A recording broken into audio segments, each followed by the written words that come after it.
Good morning, good afternoon, and good evening, ladies and gentlemen. Welcome back to another episode of Home Theaters of the AV Experience. My brain is just a complete jumbled mess. I put in like 100 and not 100, like 70 hours last week doing room calibrations for the Mad VR Experience Center. So my brain is just That's so and wild. it was not fun. And then today I was greeted by my Pi hole going down, which meant none of my DNS worked and my entire network just fell flat on its face randomly. No idea why. It just decided it didn't want to live anymore and ended its own life. So you couldn't restart it and bring it back or anything? It was Nope. dead? I tried. I tried all kinds of stuff. And I'm like, what is going on? I can't even get to the router. And it didn't know where anything was. And then I got into the router and I turned its DHCP routing off and told it to be its own DNS server. And then I forgot to make its. And then I forgot in the Arachnus stuff that you have to tell it to not be a DHCP relay. So then it's not assigning IP addresses. And it was just a mess. But I figured it out. And, now I know until I forget. And the problem happens again. And then it all restarts itself. So how have you been? Busy. Yeah? Yeah. Mostly on making that video and editing that out because I'm super slow at it for the Epson versus the Epson. Mm-hmm. Which I think is what we're talking about tonight. Yeah. I wish Bob would join us, but I think he will. He texted and said he would. Do you think he will? Well, he said like 8:30. So, That's yeah. Brian, it's a good thing I don't do this for a living. You know what? That was you stop. Sometimes things happen, and you know what it's like with networking stuff. There's so many variables going on, and I'm trying to troubleshoot like why did my DNS server die? And then it dies, and then you have to find a way to get into the router on a machine. So then you have to connect locally, and then you have to, not that it's hard, but then you have to manually assign an IP address. And then I'm farting around in the settings, and I think I caught them all, but then there is a buried setting for the relay, and it's just, there's no guidebook for this. I want to ask you a question, Ryan. Mm. You have like upwards of $1 million in your home theater, and you have a $7 Raspberry Pi as your internet gateway or your firewall router or whatnot. Well, first off, there's a little. What's wrong with that? Does that mean I need to spend a ton of money for the DNS gateway? Well, all I know is that a consumer router, a commercial router, probably wouldn't have died. Raspberry Pis might die. All right, guys. How many people have had routers that have had issues? I've had one in the past that decided to not in 25 work. years of IT. Because I ran it into the ground. You remember the WRT54G, the old Linksys, the best of the best from the early days? Yes. I ran one too long with modified firmware that eventually gave up the ghost. Oh, you had wart on it? I think I had just tomato, right, for that time frame? Tomato sounds right. Yeah. Tomato. Yeah. And and then you could do a little overclocking to get your SSID to reach a little further, your broadcast strength, and I think I torched it. So what I think happened, this is what I think happened. And I'm not sure exactly how it happened, but this is what I think happened. Because it was working, and then it wasn't working. So it's probably my own damn fault for doing something that I thought I was doing, and then I guess I wasn't. So, and I can't verify this. This is just a guess because it won't turn on. It won't turn on, okay? It won't turn on. So this is just a guess. What I think happened is when I was moving plugs, because I ran out of plugs in this power strip because my son was trying to plug in a Philips Hue bridge. So when I was moving plugs, I got all the way to the end and I plugged it in and it didn't feel quite right. I think what happened is I bridged two outlets and it just went. You mean like you had two surge strips next to each other? You got one leg in each one? I think this surge protector or this rack-mounted PDU, the outlets are spaced in a way that if you can get the two prongs on a plug to span two 110 volt outlets. And I think I caught it and then it just vaporized itself. That's the only thing I can think of happening. Why would it randomly just... imagine how that's possible. Because if you got... is this like a 20 amp PDU? I mean, how do you even have a sideways ability to plug it in a sideways It's a 15 amp PDU. All of the plugs are right next to each other. So that's just a guess. I have no idea why it would just randomly on a Saturday afternoon decide, you know what? I don't want to do this anymore. I'm done. I'm out. And then just not working any longer. That's funny. It's the only thing I can think of. And then it won't turn on anymore. So it's not that it doesn't work. It won't turn on. So that's the only thing I can think of. I don't know. So let's talk about the Epson stuff. Or do you want to wait? Why don't we go to questions, other discussions, and on the chance that Bob joins us at 8, if we're still going, or is that too late? Do you just want to shut it down after an hour or so? What do you want to do? If we knew he would join at 8, I'm all for waiting because I think it'd be cool to have the full opinions. I don't know. It's family stuff. Like if your family was over there, would you be able to say for certainty that you would be available at X time? If I said 8 o'clock, I'd do 8 o'clock. That's the thing. You'd just be like, peace, and just leave. I'll message him and ask him how close how realistic it is. And then we'll make a decision from that. All right, let me mess with my f-stop and see if I can get this brighter. Does this thing even have an f-stop? Hold on.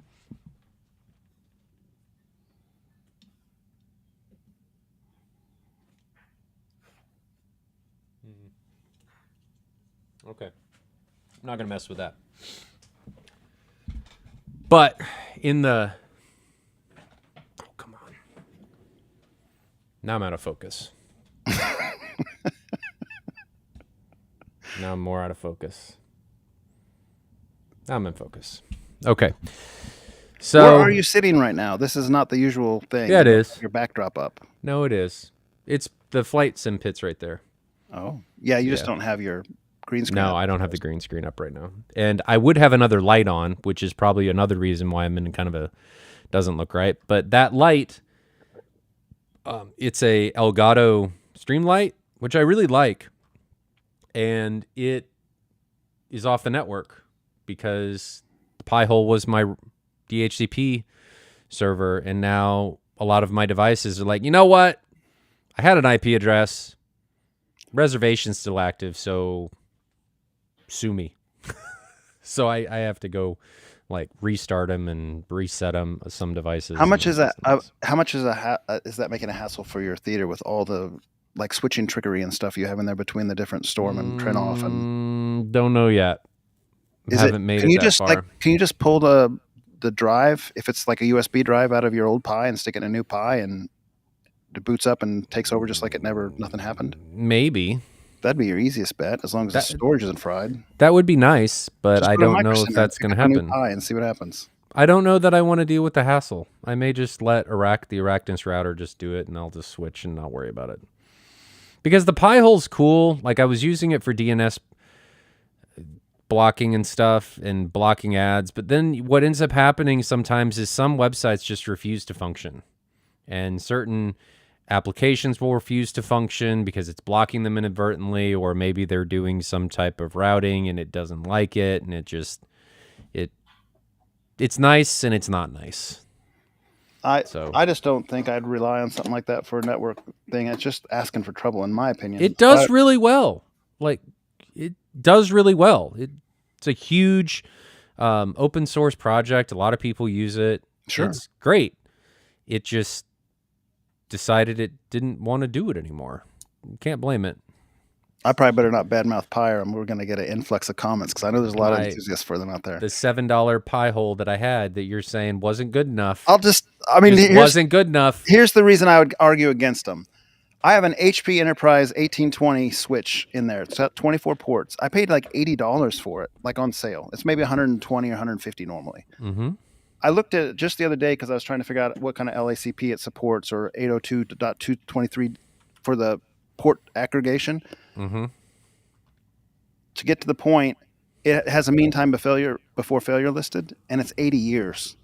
80 years is the expected lifespan. I mean, somebody could. They haven't even tested it that long. How do I they agree, know? but it's in their manual. Like basically, they're saying it's not going to fail, and it's $80.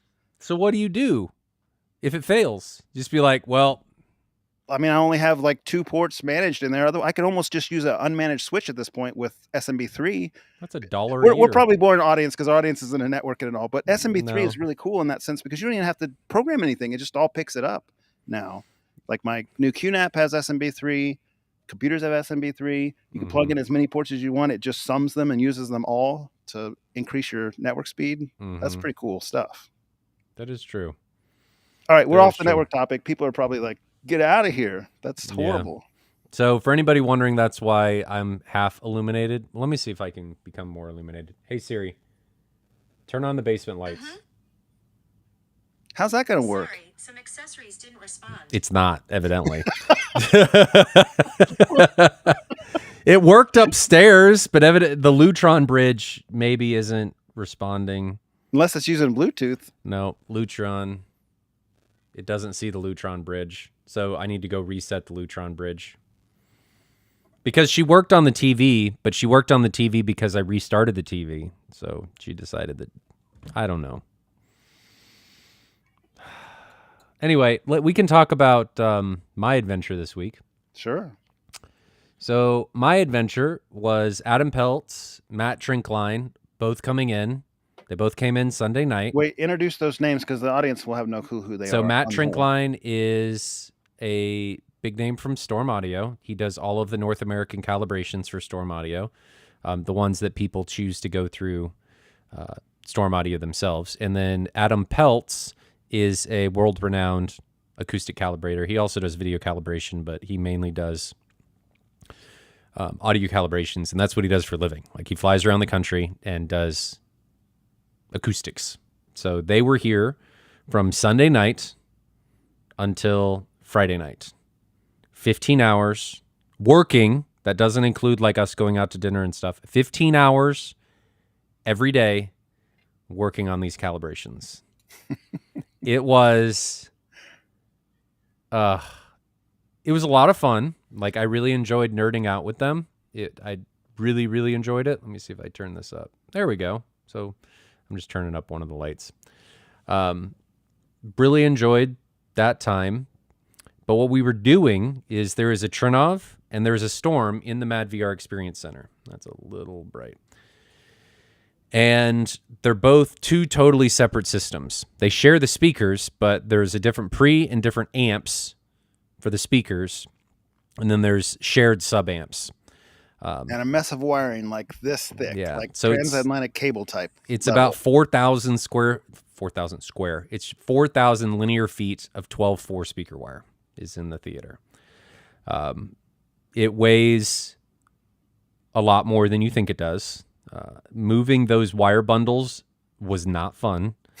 So we had to wire effectively everything after the switches 3 times. I got to pause for this comment because this makes me laugh. With you trying to turn on your stuff with Siri. Shut up, Oprah. Wish I could do that. You're affecting the audience. I'm just affecting the audience. Oh, I'm trying to hide it. Sorry. Go ahead. So everything was wired up. It's been wired up for a long time. I've been using Storm. Trinov wasn't set up because we did the Storm calibration, or a very rudimentary Storm calibration, in June for M-Wave. And then we waited until we were going to have the audio calibration. Well, the audio calibration was this week. We went through it. And now that everything is set up, you can instantaneously switch between Storm and Trinov, regardless of what the content is. And it happens so fast, you don't even know a switch happened. It was so fast, in fact, that we didn't even think it was switching, is how fast this was happening. So we ended up having to mute one of the systems in order to verify and tell ourselves that, yes, it is functioning how it should, to reassure ourselves, because we didn't believe it was actually occurring. And it was... Let me see if I can find the measurements. I've got some rudimentary measurements that Adam shared with me, so we can pull these up. These were measured in Smart. Let me download these. I don't think I have anything that's full. from 0 to 20K. But we will look at this. While you're pulling that up, I have a question for you on the switching. Uh-huh. So if you're listening to live content, there's a lot of like little natural breaks in music and beats and stuff. If you played like just a sine wave, like say you played a 5 kilohertz sine wave and you flipped it, would it break? Like, would you hear a little instantaneous switch, or would it just, is there like enough capacitance or whatnot between the two systems that doesn't ever break? Like you just would hear nothing, even if you were trying to hear it on a single note, like a sustained pitch. So sometimes you can hear a little pop from the subs when it switches, but a lot of the time you hear nothing. That's pretty cool, man. That's like the definition of a quick blind test. It is it's very cool. And Matt did this a couple times where we would turn on clips and we would all be watching, and he would announce switches for a while and then just stop. And we'd watch a clip for a couple minutes and then it would end and he'd tell us, yeah, I was switching the entire time after I told you I stopped. And we had no idea that he was even doing that. So let me see if I can. So the different base management systems are obviously very, very different in their core. There's no difference in like the way that played out, or did they just manually adjust it to be as close to identical as they could? So we manually adjusted the frequency response to be as identical as it could, because we figured if you didn't do that, the one that had more output was probably going to win. So we had to do that. Yeah. We had to do that. We figured that how they were being implemented, like the different technologies, was going to change or affect how we perceived them. And it did a little bit, but in content, and I haven't done this in 2-channel yet, but in movies, we couldn't tell. It wasn't what we could find possible. And these are, like, Adam Peltz and Matt do this for a living, so it's not like these are untrained listeners. I mean, these are guys that if there is a difference, and you can tell that there's a difference, they're probably going to be able to identify it, and we just weren't able to do it. So did you guys? Oh, exactly where my head was at. Okay. So this is a 5 mic array of seat-to-seat consistency across my entire couch. Nice, man. What's the smoothing on this? So this is, I think this is like 1/6, but it doesn't really affect the low frequencies hardly at all. What you see is really very close to what they actually look like.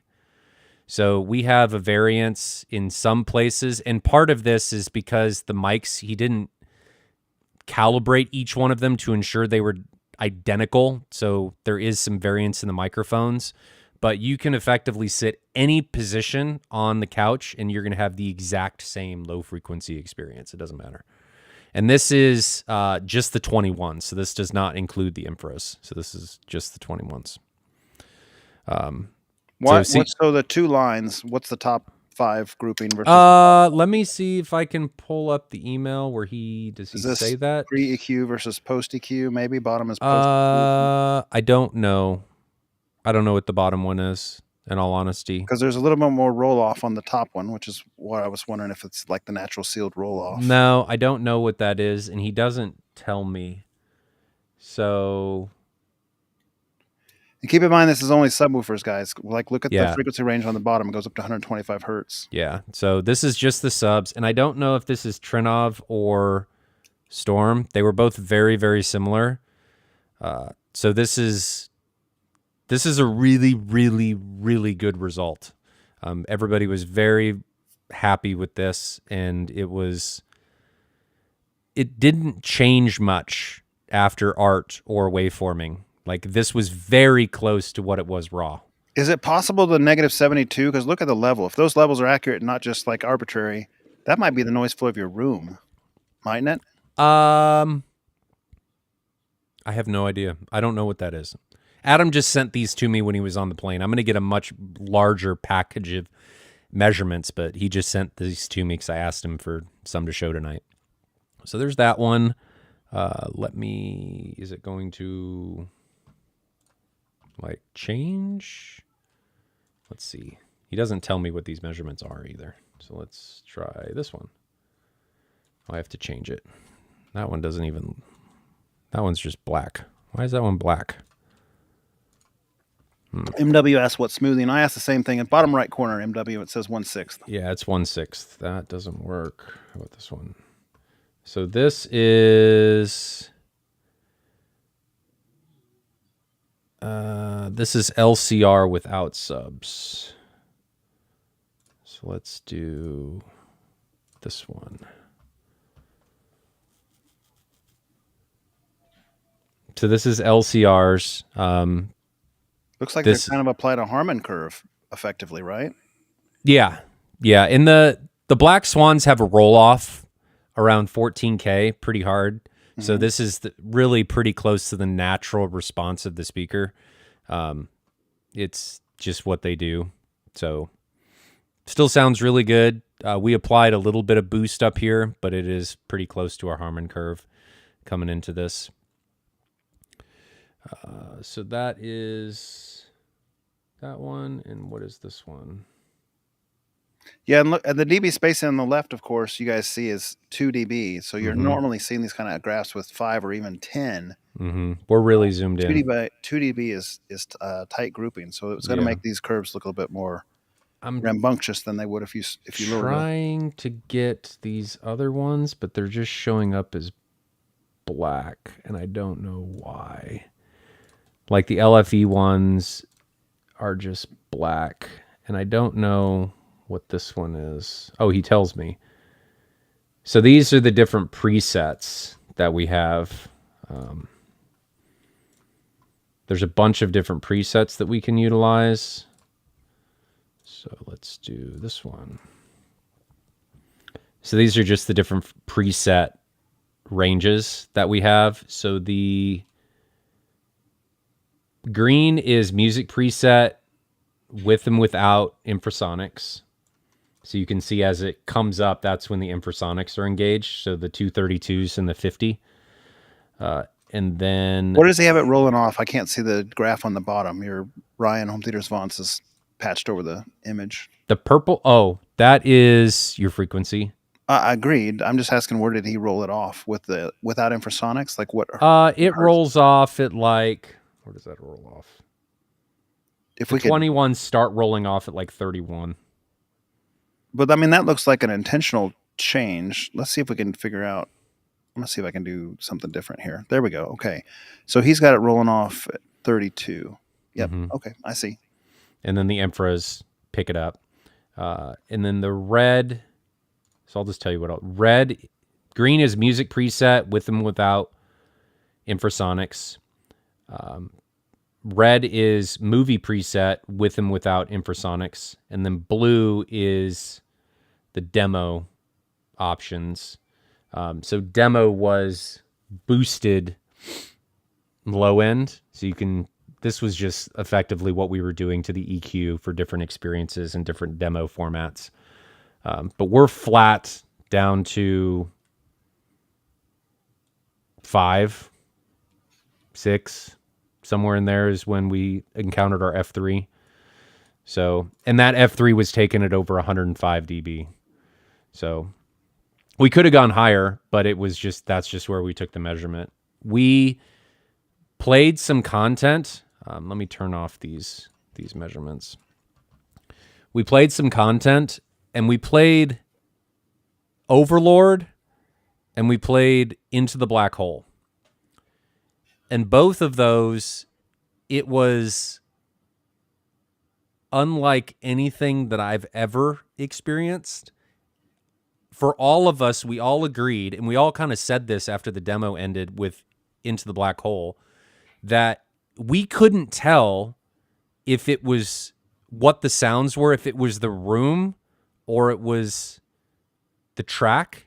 It was so immersive that we felt like the ship was around us, and all the sounds were just blending into everything. So we couldn't tell, again, if it was the room or the track. But I'm saying that in a way that what I mean is we were so engrossed in the film that what it was playing sounded like it was the room.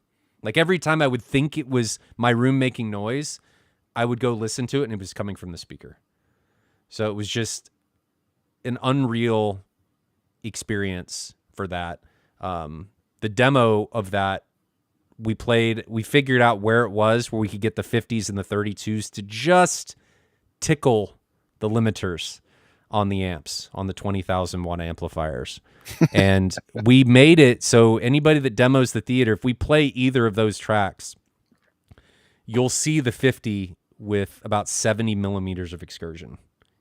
And you see it move. You finally see it move. It's kind of scary. Like, Adam was posted up right next to it, and he was thinking about during both of those to like reach out and touch it, but he was like, no, that might actually break my finger if I touch that, because of how fast it was moving at those frequencies. 70 millimeter is what, like 6-inch peak to peak? I'm just guessing. Let me go look. I mean, that was total, so it was moving like 35 millimeters each way. But it was, okay. So that's more like 4 than probably. Not 70 each direction. No, 70 millimeters total. But still, seeing a 50-inch driver move that much, that fast, it's a lot. And it's kind of messes with your head a little bit. But it was a great experience having them all out there. We'll have more measurements. There's some other cool stuff. The room officially meets, from what I can tell, based on the measurements, it should meet and surpass level 4 from RP22 for C2C consistency and compression and the decay times and everything. He didn't send me a waterfall, but decays are fantastic. So we intentionally didn't just destroy everything. Like, we could have waveforming and art just totally neuter any type of boundary interaction and stuff, and your decays would just be like butter. But every time, and we all agreed that we've been in rooms that do that, it sounds unnatural. And if you think about it, even with us talking here, with all of the stuff that's around us, right? Our ears are constantly being influenced by boundaries. We're constantly picking up waves bouncing off of different boundaries. You're outside. How we figure out where things are auditorily is from boundaries, right? You hear things. You can kind of hear, if I'm talking, if something bounces off over to your left, that there's an object over there. You can feel the space or the expansiveness based on boundaries and how long things take to come back and propagate. So we found that by eliminating those, it makes it feel too unnatural. So we intentionally left what I'll call the wet bass still in there. And it made it feel much more natural. And historically, I have not liked art or waveforming because of how it handled that, but how we brought it in, and this is one of the reasons it took so long, it makes it feel very natural. So it doesn't sound like an overtreated room. I think we're in like the 150-ish to 200, I think 200, right around 200 milliseconds, which is where you ideally want to be, from my understanding, with a lot of that, for especially for the low frequency stuff. So it turned out really, really good. So good. Are some of those bass management systems, like the waveforming and stuff, is that an on-off toggle, or can you apply a percentage of it? Like, I want it to affect it, but just moderately. I'm trying to understand how you say, like, you didn't want that stuff, but then you used it. So are you applying a percentage to it? Yes. So there's a bunch of different ways that you can change how waveforming is interacting and changing how sound interacts with the room and how it's canceling out waves. There was some worry in the MadVR Experience Center about how waveforming was going to work, because I have a wall of subs up front, right? Well, waveforming doesn't deal with full range speakers. It's just what's the one that deals with full range speakers? Art. So for the best waveforming implementation, it is said that you need the same amount of subs on the front and the rear, and they need to be set up ideally in a very specific way. And on Trinov's website, they have some calculators that you can use to figure this out. But it's 1, 2, 1, 2, 1, 2, and they're supposed to be equally spaced, right? So distance from the ceiling and the floor and distance from the drivers. And there's magic spacing that works with this. And ideally, if you had 6 on the front, you'd have 6 in the back. If you had 4 in the front, you'd have 4 in the back. In exact same XY coordinates? Yes. Yeah. But you can get away with things like 6 in the front, 3 in the back, or 6 in the front, 2 in the back, and 3 in the front, 2 in the back, that kind of stuff. There's ways to get around it, but supposedly it's diminishing returns. We had talked at CDI, I talked to Arno, who is CEO of Trinov, and we had a meeting with Arno, myself, and Adam talking about how we were going to implement this, because there's also a limitation with Trinov on how it can deal with multiple subs, because I can't present multiple subs without, if I'm not using waveforming, I can't tell it, hey, here's multiple subs, treat them as one subwoofer. I can't do that with Trinov. So we had to come up with a way to get around that. And how we got around that was we used a QSE QSYS 110F for all of the subs on the Trinov side. So it is actually acting as a routing and DSP for the subs on the Trinov. And we didn't need that on the Storm. The Storm could do all of that on its own, but we needed that on the Trinov side. So we got around that limitation.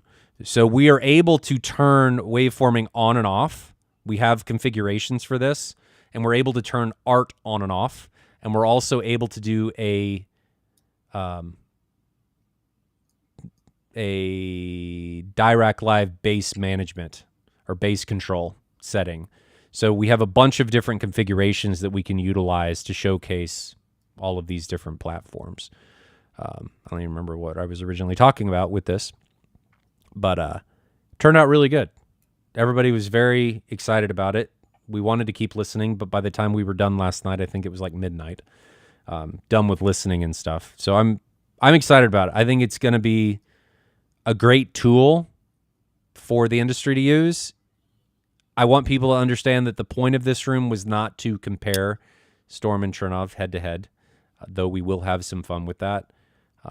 I do also want to make sure that people understand that they are both fantastic platforms, and when implemented correctly, it's tough to tell the difference. I haven't played with 2-channel yet, so maybe that'll change. So here's a question for you, and just real talk. They weren't at all the same in my room when we set them up in my room, and the vendors set them up respectively. They spent a couple hours each, but not multiple days each. And both vendors were in the room at the same time when we were doing this. So the question continues for anyone who would be coming to the Mad VR Center to kind of like figure out which way they want to go, which path they want to travel.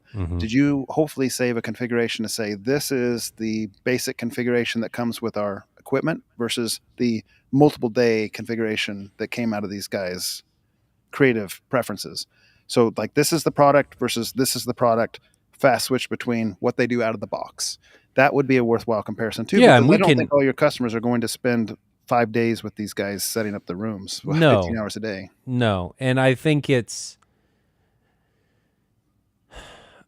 something that I'm going to do on my own. I didn't need them to be there. I can just set up mic positions and do that on my own. And I actually have all the mic positions and the measurements, so I can go back and create those. And that's more of what like Dirac Live bass control is. It was not a lot of management. And actually in a lot of these, we didn't apply a whole lot of EQ to a lot of this stuff. It's not like we're smashing and bringing everything down and raising everything. We all agreed that less is more. The more we can not do, the better the overall result is going to be. So we were trying to figure out levels and placement, and we want to have the room EQ or the auto EQ do as little as possible. And in the end, they both ended up being so close that it didn't really matter. So good experience. That's interesting. Can't wait for people to be able to hear it. It's a different room than it was before. I'll say that. It is much better. I was a little worried for a while, like at the beginning, because we were having some issues, because that's how these projects always go when you're going into these these complicated situations and stuff, there's always issues. You always run into stuff. So we were running into some stuff. We were having issues with how we were going to get the infrasonics integrated, because that's really hard to do in both art and waveforming. Integrating infrasonics into something that is managing the higher bass frequencies above 20 hertz, and then you're trying to integrate it in manually. What we ended up having to do was Storm, and we're waiting on a fix for another way. But what we had to do in the meantime is we actually had to utilize Zone 2 for the infrasonics. So Zone 2 is doing the infrasonics, and Zone 1 is doing everything else. Very similar to how I was doing the bass shakers in the last theater. I was using Zone 2 for that. So now we're just got the 32s and the 50 on Zone 2 instead of the Buck Kicker Advance. But yeah, maybe I'll set up a time to have people over next week or something, because I think it's be a lot of fun now that the projector and the audio are both calibrated, and to see if anybody can pick out the difference and tell what's what. I'm just happy that we've made it to this point, because it was worrisome at the beginning. After Tuesday, I was like, man, guys, we're having some issues. And then Wednesday hit, and it all started to smooth out. So it was, yeah. Are you and your wife still on speaking terms after? Yes. Yes. Good. Yes. So anybody have any questions about that or anything else? I think we'll take some questions, see how close we get to 8, and then we'll talk about the Epson stuff. I see MW has a question. He asked, Ryan, so you have waveforming up to the kick subs, or was the 50 as well? So waveforming is only on the 21s, and then we manually integrated in the infras, because you can't... Waveforming doesn't really do anything with the lower subs, because the wavelengths are too long, right? And I don't have 50s. Can you imagine having an array of 50s? You need like to have 50, a huge 50, room 50, 50, 50, 50. to do anything with those 80-foot waves. No, we don't have anything like that. So it's the 21s for waveforming, and then they get down, and then around 20 hertz is where that crossover takes place, and we cross over to the infrasonics and what's called pressurization. So it's what you saw with them starting to drop off at 31. That was for more like the music preset, where we didn't apply any type of boost to the low end, any type of shelf. For the infrasonics and the movie stuff, we did. So the 21s can get lower. It's just we didn't do that for the music stuff. We just allowed them to naturally roll off. Joel has some good questions here. So Joel asks, general question, do movies really have content with SPL peaks of 105 above 200 hertz when listening at reference? I tested various demo scenes using RTA, and rarely did they peak at 105. So RTA is not a good way to measure that, probably. And Adam is actually sending me a white paper on this, written by, he actually contributed to this, and somebody that is much smarter than me actually wrote the paper, explaining a lot of how reference mastering takes place. And I think I don't want to dig too deep into it, because I really don't understand it, because I haven't read the paper yet. But I think it's not a lot of what people think it is. So like Netflix, their reference is 79. It just depends on what the studio says. It's not all going to be the same. What we typically say, in my opinion, is we want a speaker to be able to do something, because we don't want it to compress in a lot of these. It's not saying that every movie is going to do this, correct? You're going to watch it at that. Yeah, you can. No, it's just that a movie potentially could. And there are movies that do. I have an example. Like if you watch, what's that book? Book of Eli. There it is. I was trying to remember the name. And Book of Eli, the town shootout. Play that with your left or right speaker engaged and no subs. And you'll see, if your speakers are set up correctly, you'll see a peak of 105 dB in that with some of those shots, with some of those pistol shots. That's an example. So those type of content do exist, and you want your speaker to be capable of it when you do it. Now, I said earlier that you probably aren't going to have much luck with an RTA because a lot of time real-time analyzers are kind of doing a slow sampling rate or a averaging to kind of give you what you're supposed to be looking at too, which is kind of an average frequency response. So if you're doing sine sweeps, an RTA will work, but with peak SPL, like instantaneous peaks, RTA, depending on your software, may or may not be the right way to do it. If you have instead like an instantaneous or a very fast setting on your SPL meter or your software that lets you just register peaks or dynamic peaks, that's where you'd want to be instead of an RTA, most typically, to kind of capture that kind of stuff. So like with my Omni mic, I can set it to impulse or fast. I can choose the proper weighting, and that's how I was measuring that 105 dB. And so, I set my speakers to what references at the test tones that are built in the receiver. I watch that clip, and I'm hitting 105 dB out of one single speaker. So I know that it does it with certain movies. So that was something that Matt actually suggested to me, that I put up a couple different displays, and I don't know how I'm going to do this yet, but I'm definitely going to do something like this, and then put a microphone in the room that'll showcase real-time analysis of any track that is played so that you can see exactly what's happening, and then have the Trinov object identifier or optimizer in the background showing you where objects are in the room, and then have it show a SPL meter so that people can see all of this in real time. That's going to happen. I just got to figure out how I'm going to do it. Where are you going? I'll be back in 1 second. I'm going to grab another SPL meter. I want to show Joel something. You're leaving? I'll be right back. Just wait on Jonathan to come back. So MW says, I'm considering a 32. I'm worried about how waveforming would work, breaking waveforming from a phase perspective at the kick sub crossover. So there's actually something built into waveforming for this called pressurization.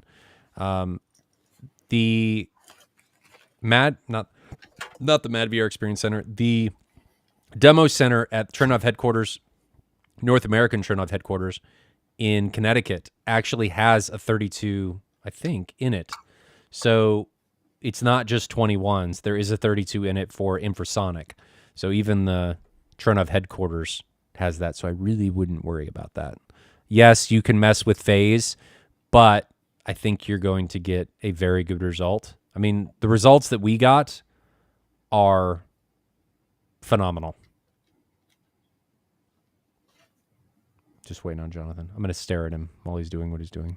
You're going to be pretty bored. So here's what I'm going to show you, Joel. I have a couple of inexpensive SPL meters from like Amazon. They're probably $20 or $30 a piece. And I bought them for that Arundel review. I wanted to make sure my Omni mic was in the right ballpark. And one thing I noticed was with dynamic peaks on these SPL meters, they would register within 2 or 3 dB as far as just like a sine wave. Like they were close enough for a cheap SPL meter that you knew they were in the right ballpark. But if I did a clap test, there was as much as like 15 dB difference between a clap test, like a single clap. Like they're both the same distance away, and I'm clapping with my hands this equal distance away from them, and they would register very differently. And that's because the sampling rate on them is not identical at the same time, right? It's picking up different parts of the reverberation from the clap. And so if your sampling rate is slow, as these devices are, you're never going to get an accurate instantaneous peak, which is probably why these like $20 or $30 devices can't really be used for you can get an average out of it, but it's going to be real hard to get a dynamic peak. So I think I've probably explained that well enough you understand, but I'm just going to try to demo it for you here. I'm setting them up to be the same. I've got it on max. I need to figure out how to change this one to DBC. Waiting. There it is. And then can I clear this one? Well, it doesn't matter.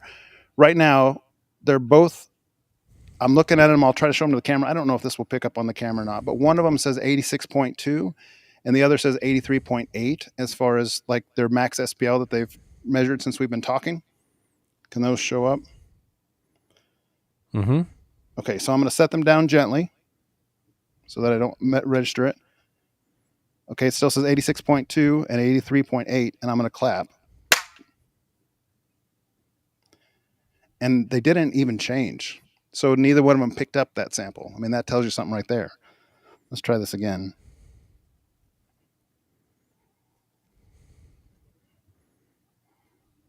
I can yell into the microphone and be really annoying.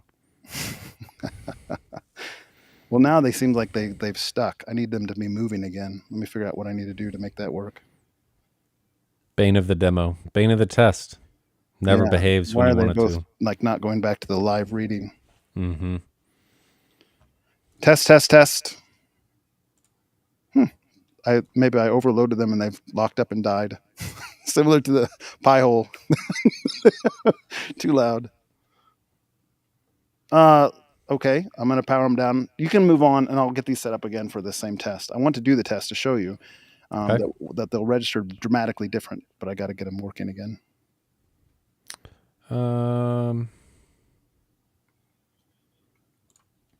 So Andrew asks, why is bass that is redirected to the sub 10 dB lower? Shouldn't it be the same level as the LFE channel?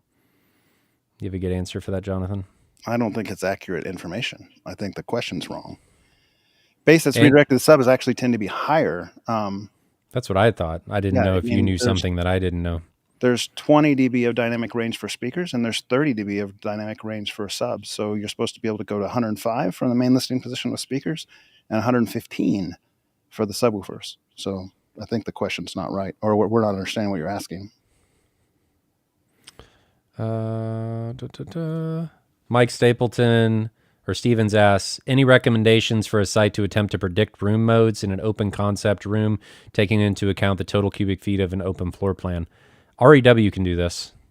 It's complicated. It is complicated, and it's not always, it's not accurate perfectly, but it will give you an idea of something to deal with, but don't expect it to behave exactly like that. Okay, here, first off, let's just show these two side by side here and talk. I want to show that these things are not reading the same thing just in normal conversation. And they're backwards, aren't they? Mm-hmm. Well, that makes it fun. So it's okay. So talk, and you'll see that Hello. they're not reading the same thing. Hello. Because of their sampling rates being different. Yeah. Now let's see if I can go back to the peak and see if I can capture that. And this one's on slow. It needs to be on fast. Okay. So right now, their peaks are both... come on here. This is a bad demo. I'm sorry. If I can figure this out, I'll show you. In the meantime, let's talk. Another question. There we go. Finster asks, some subwoofers have phase knobs while others have delay knobs, while the Denon AVR measures distance. Does adjusting these do the same thing, or are they different? Phase is delay. It's another way of saying it. So yes, they're the same. Your phase knobs are increasing the amount of time, basically changing the impulse response coming out of the driver. And you can measure it with a real-time analyze tool. You can kind of set that up yourself and get it perfected. That's how the receivers are doing it, to measure impulse response. Yep. And I want to make sure that people understand this. Phase is possibly the most important thing in subwoofers. If your phase is messed up, you're going to have a really bad or poor experience. Good phase can make potentially even mediocre subs sound very good. Okay, I'm going to try this clap test again. I didn't want to clap in the middle of you speaking. Why are they not picking up this? I've done this before and it worked, but now they're just like stuck. They don't move when I put them in the max. Maybe I need to let them be live before I push the max, and then maybe that will come back and tell me. Okay, back to the comments. Okay. Anything else? Trying to get them.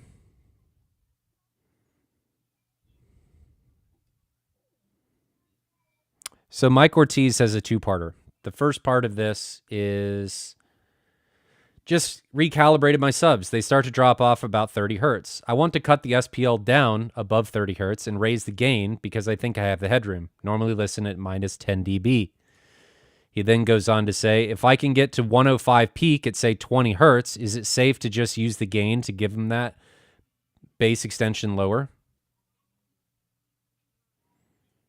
I think he's saying effectively apply a shelf down low to boost the low end. I don't understand what he's saying. Let me read this again slower. They start to drop off about 30 hertz. I want to cut the SPL down above 30 hertz and raise the gain because I think I have the headroom. Normally listen to negative 10 dB. Okay, I think I understand now. So then he says, if I can get it to 105 dB peaks at say 20 hertz, is it safe to just use the gain to give me some of that bass extension lower? One thing to keep in mind, Mike, is that as you near the limits of your subwoofer drivers, their extension, their power, like their excursion, all that stuff, as you near the limits of your amplifier power or the driver's capability itself, that frequency response that you're measuring will go back to a more natural frequency response as it would be without EQ. So as you approach those limits and say you're trying to boost 20 hertz, you're going to have a lot of headroom to get 105 dB peaks. Unless you got a lot of room gain, you're going to have like 18s, 21s, something like that, multiple 15s. I don't know what kind of subs you're using.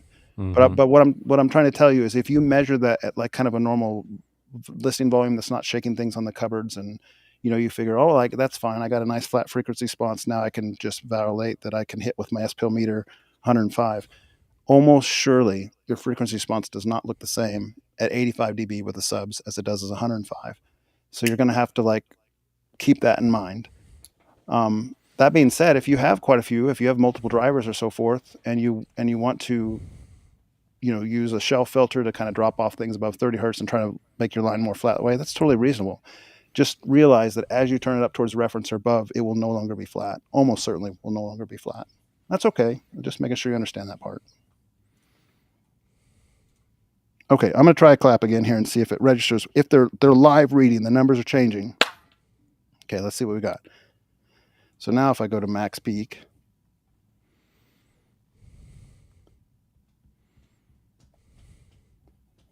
this is a sucky experiment. I'm not sure how I did it before, but I did do it before. They're both reading 75-ish right now. We all accept that you just don't know what you're doing. All right, I got it. Here we go. With that clap, that clap was louder than 86. I guarantee it was louder than 86, but one of them registered at 86, the other one registered at 81. So if I measured that with my Omni mic, that clap would probably be up near 105. And I'm not kidding, because it measures more quickly. It's more of a quick refresh sample on that rate. And that clap is loud. I mean, if you think about it, there's been people that have used high quality mics and measured car door slams, and they can get up to like, this sounds ridiculous, but I've read they can get up to like 150 dB with a hard car door slam. That would never, ever show up that high on an SPL meter because the sampling rate's too low. But those quick impulse responses can be very, very loud. And so that's all I'm trying to show you.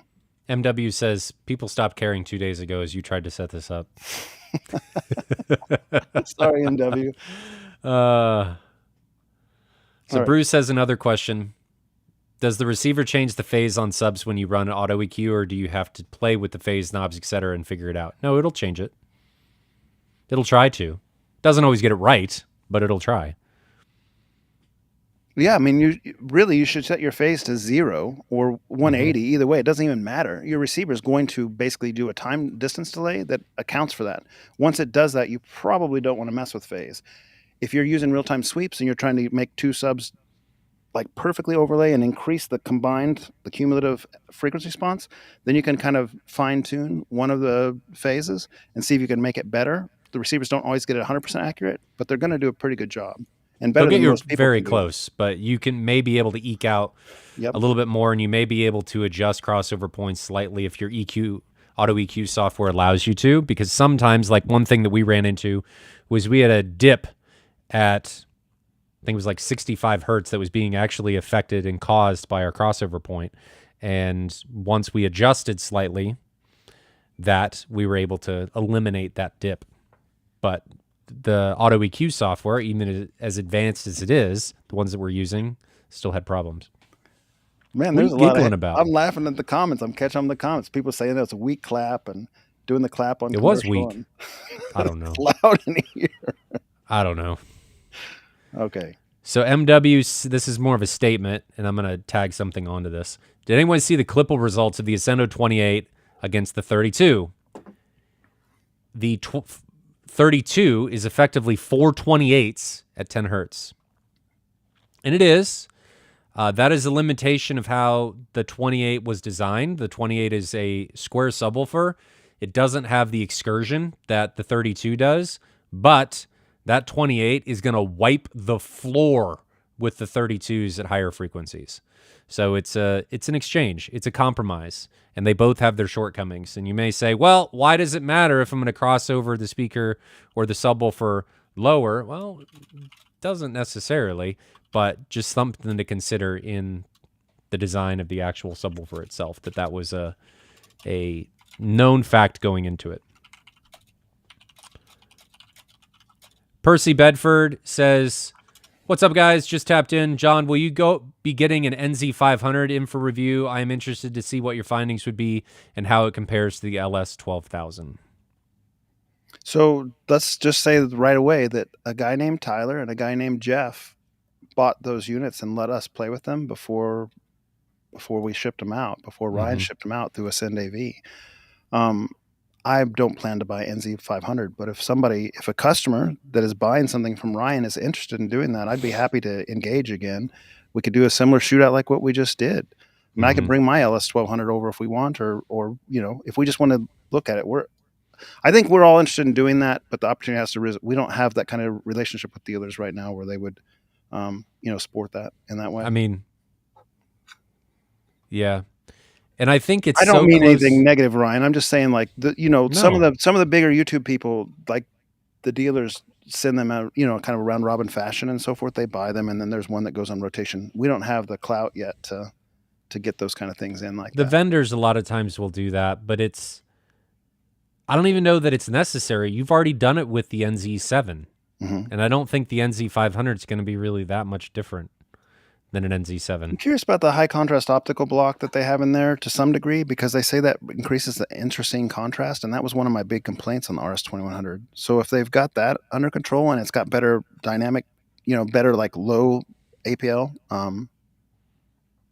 might be good. Yeah. Like if you got the native contrast and you got the interesting contrast, it's pretty nice. Doesn't support 4K 120 now though. Doesn't have frame interpolation either. Nope. Disappointing in both regards. It is. And no 3D, if anyone cares about that. Nobody cares about that. One more question, and then let's jump into the comparison. Let's see if Bob wrote me back too. White Glove Review says, I have an X4700H, that's from Denon. I'm getting ready to add 2 subs. Are the sub pre-outs discrete channels, or should I use a Y splitter going to a Behringer N6000D? They are discrete. Oh, yeah. If you wanted 4 subs, you would then split each of them, depending on how you'd have everything set up. But no, they're discrete. You'd have 2 independent subwoofers if you did it that way. All right, one more question, because it just came in. Bob texted me and said he'll be on. So we should keep asking questions answering questions until he gets. Daniel P says, have either of you had experience with REL 1510 subwoofers? I have 3 in my medium-sized room with Arendelle 1723s. Speakers all around on the bed layer. I feel they do well, but gauging an upgrade path. I think REL makes okay subs. I don't think there's anything wrong with them. I think their marketing strategy is butt. I do not like them talking about line level inputs and all this other stuff. I think that's bananas. I think they're fine. I think there are better subs, but that's not to say that they're bad.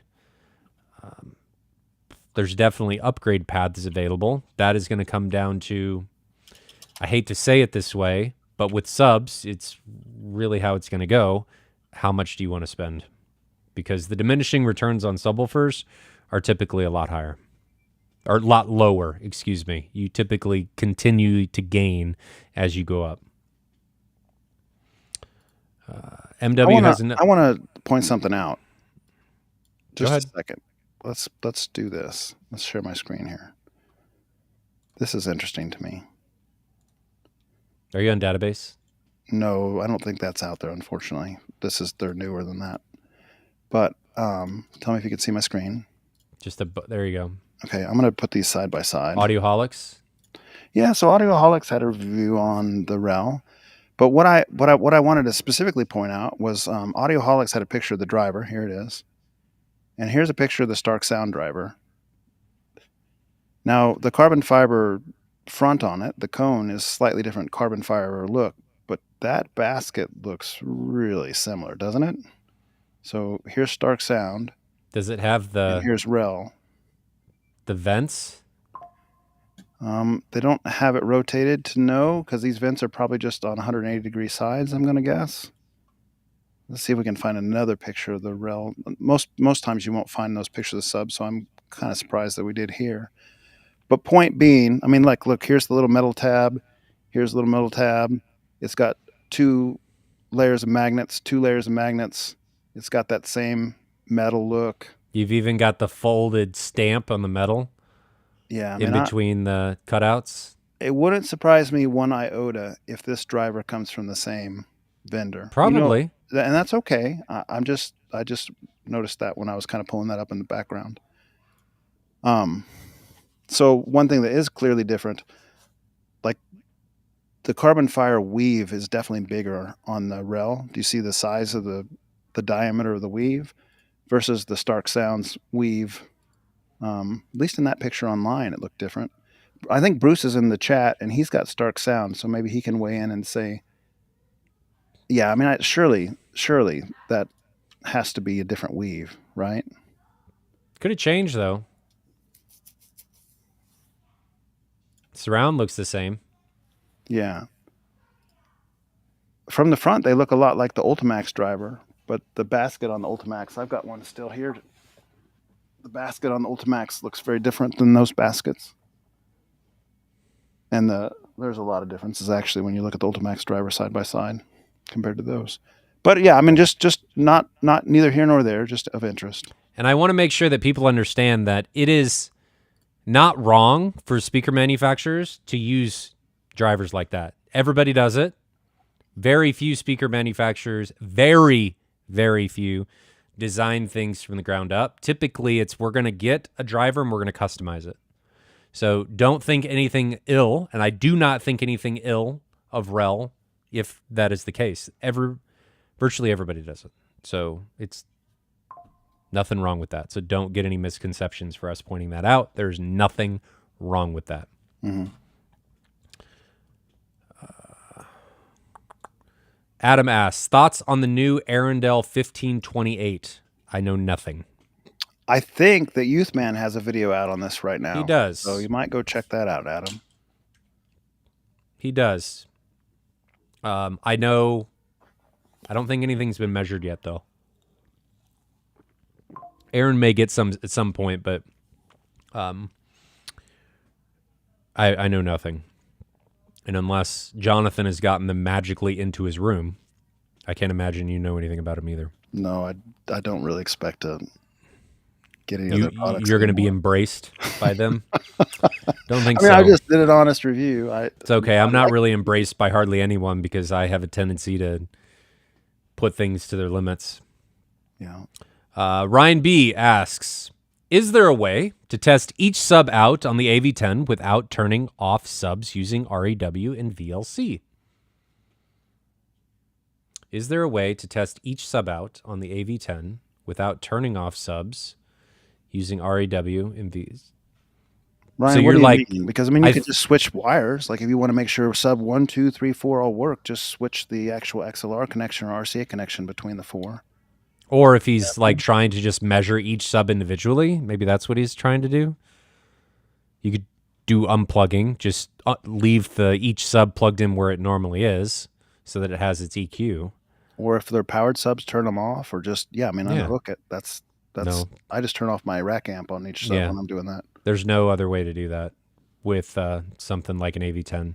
You can do that when you start getting up into the big boys like Trinov and Storm, but at the lower ones, I don't think you can. Lower does not mean bad. It's just an option that is not available on those. Any MW was saying Raymond something has a about good idea videos. on that same concept. If you're using mini DSP, you could just use muting function within the mini DSP software. That makes it super easy. But that's if he has a mini DSP. Correct. Yeah. MW had something. He said, at CDA looking at the video walls, are people still able to make out the panels in dark scenes? Yes. Well, it depends on how far away you are from the video wall itself and light control in the room. If the room's dark, probably not. If the room's well lit, potentially. I can usually see them if I'm close enough. Any other questions?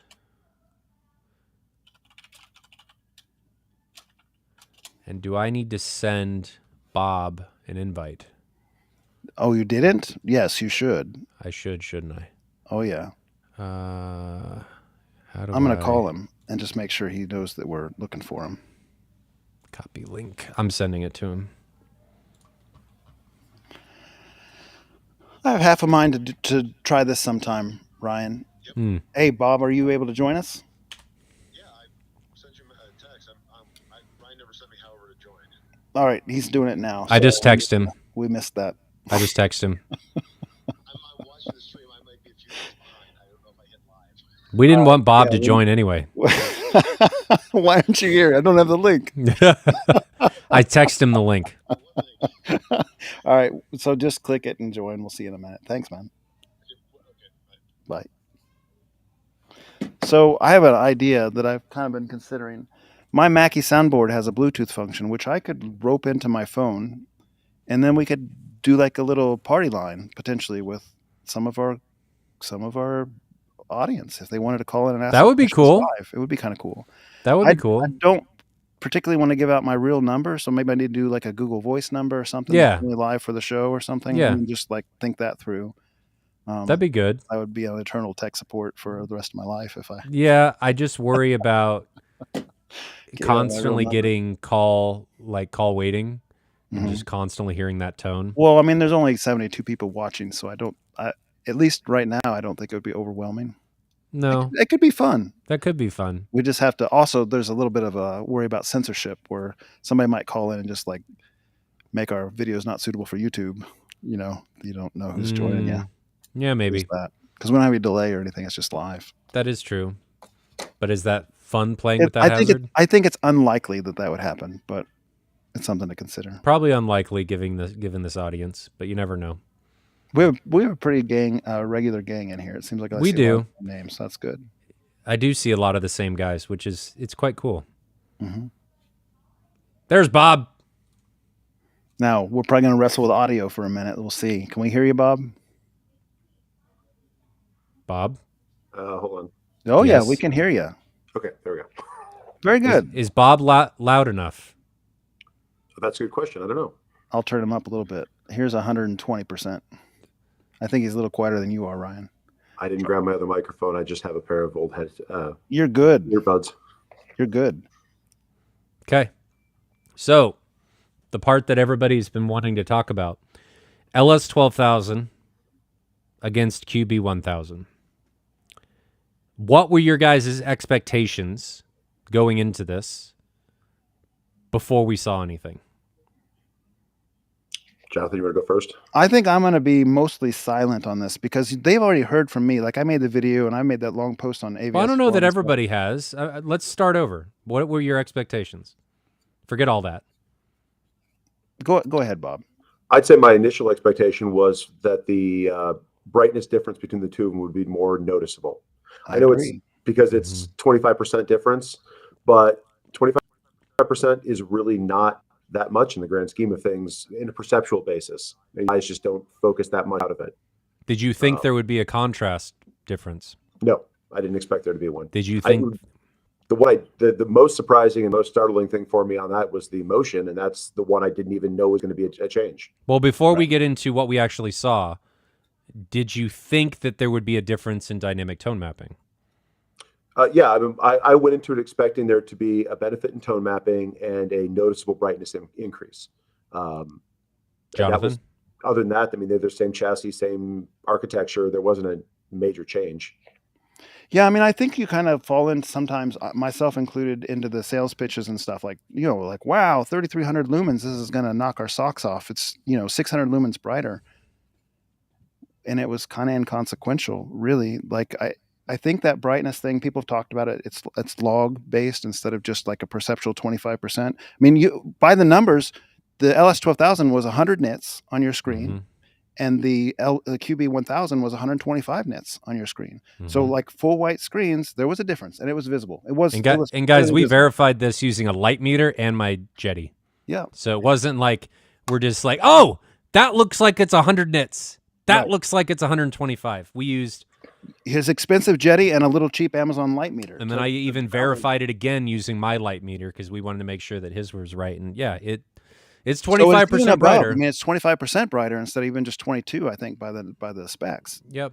But it doesn't, unless it's a white screen, and even on a white screen, I mean, there was lots of times when we were looking back and forth, and you couldn't even, I couldn't even tell the difference on some of the content. You could tell if you stared at something that was white. Yep. But then again, the thing that you're staring at that's white, how much of that was it the difference in white point that you were noticing in the actual perceptual brightness? That's a good point. Because if we'd have matched white points, a lot of that would have fallen away. And the darker scenes, they looked identical. Well, and your color shift on the dark scenes, and the reason I bring that up is because the white shift was probably just as egregious. Well, when we did that 10-point grayscale check, the LS12000 had a significantly further white point shift as it went up than the QB. And that's not us saying that either was bad. It was just those are variables that you have to think about when you're looking at this stuff subjectively to try and make it more objective. Because you have to make sure, like, oh, I need to make sure that I quantify that this is a color shift and not me misinterpreting that color shift as something like a brightness shift. So things to think about. Ryan Kramer Chirpy asked, size of screen, 160 diagonal. So we split it diagonally. We weren't using the whole screen, though. I think it was probably 130. What we were using for Zoom, probably closer to that? It was probably 2/3 of the screen or thereabouts, maybe even 3/4, somewhere in that range of the you were getting full height. Of the vertical height. For sure. Right. No. Now, I think it's when you go like the Kanto clip, you go to like the Godzilla clip. When Godzilla was in action, full action, like all those neon highlights in that movie, I would have expected there to be very big differences, very big relative 25% differences. I couldn't, until you paused it, I couldn't even tell there was a difference. Like, even when we were paused, I couldn't. It was really hard to tell. Now, when you were doing torture test content for tone mapping, we did see some difference, but like someone said on the forums, it's almost like tone mapping light. Like it's there. And keep in mind, the Harry Potter stuff was when we put the HDR slider to 1 on the Epson, meaning it was going to clip the hex out of the LS12000 to 1.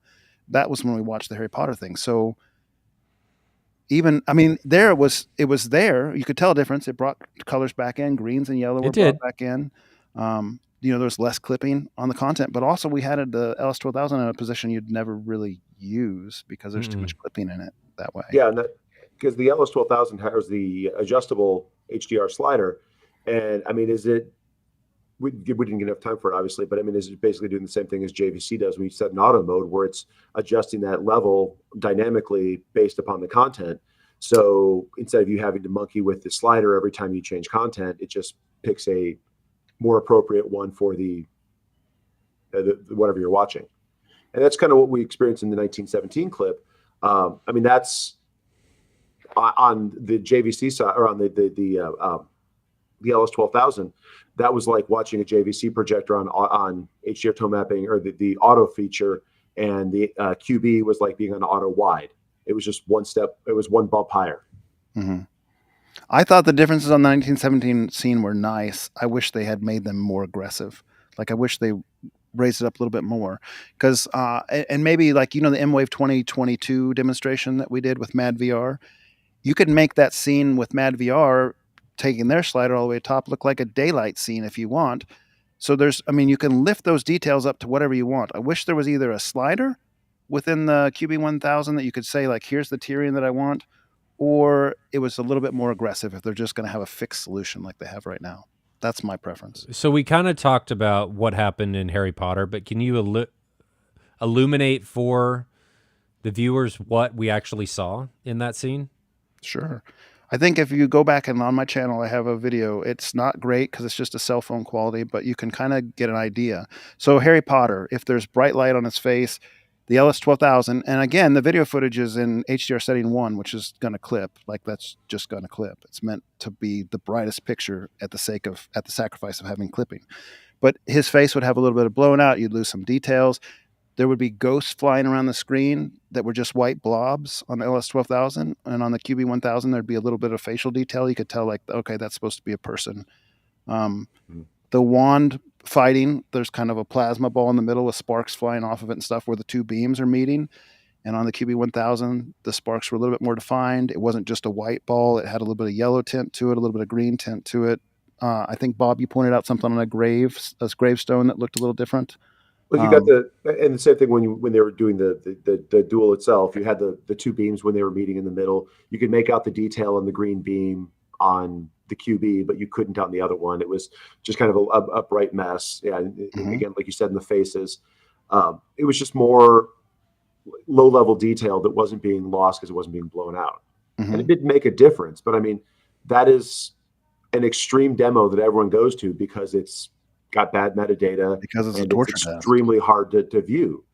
But when we watched Godzilla outside, when we went outside in Lucy, or even Lord of the Rings, when we weren't looking at motion, they looked, or Way of the Water. I mean, that was a dark scene. Could you tell the difference between either of those two? Way of the Water looked identical. Right. If you'd have walked out of the room and come back in, and we didn't tell you which projector was which, there was no way you could tell the difference. No. And we've got a couple comments. MW says maybe they will make the tone mapping better with firmware like JVC did. Absolutely fair comment. Yep. This is software, guys. It's not a hardware limitation. Well, I guess it could be, but typically things like this are software and it can be updated. So there is potential that Epson just push this out there as a first release to see how things go, to kind of gauge what people think, and then they will update with software as things progress. And for people who are on this that may not know what he's talking about with what JVC did, JVC got some complaints from some of the user community initially saying that theirs was a little too dim too. They wish that was brought up. And so the auto wide that Bob was talking about is kind of that opportunity to just raise the overall the shadow detail, the black floor, if you will, raise the scene out of that black floor. So yeah, I mean, it's perfectly reasonable that Epson might do a firmware update, and it's far more reasonable that they do it to the QB1000, seeing it's a new model, than they will with the outgoing, or at least not brand new LS12000. Which gives you a big advantage when you don't have as much native contrast and you can't pick out all those dark details. So the motion difference, I already really like the LS12000 motion, and it's the best I've seen before, and the QB1000 was immediately noticeably better, which was surprising to me because, again... But we didn't even know that was going to be a benefit. It's not even an advertised thing. I mean, I went back to their documentation to see, like, where is this? Where did I miss it? It's in a line item of paragraph of things they've improved, like better motion or something like that. It's not a... They changed the by itself to like XB, from like XB to like QXB or something like that. Different processor. It's a new processor. But it was much better. It was much better. Yep. Tiki asks, since we're on the topic of DTM, if you had a Mad VR on both, would there be a more noticeable difference in the projectors or make them more equal? It would make them near indiscernible. With the exception of motion, unless you're using motion enhancement on the Mad VR also. Because it takes the software out of the equation. It'd be more of hardware limitations that you'd be running into at that point. I think hardware, when it comes down to it, the laser engines are very similar. The panels are very similar. The native contrast we measured was basically a wash. It's going to come down to panel lottery at that point in time. You're 20%, 25% brighter, but that's it. So Christian, this is off topic, but Christian Kanishi, I hope I pronounced that correctly. Say in chat give me a price breakdown, enunciation of how to say your last name, because I want to make sure I get it right. Is there a benefit to having both overhead and height channels? To me, That would depend on the size of your room. If you do not have the ceiling height and the room is not long enough, I don't think there is a benefit. But if it is, potentially, You have to be really a big room.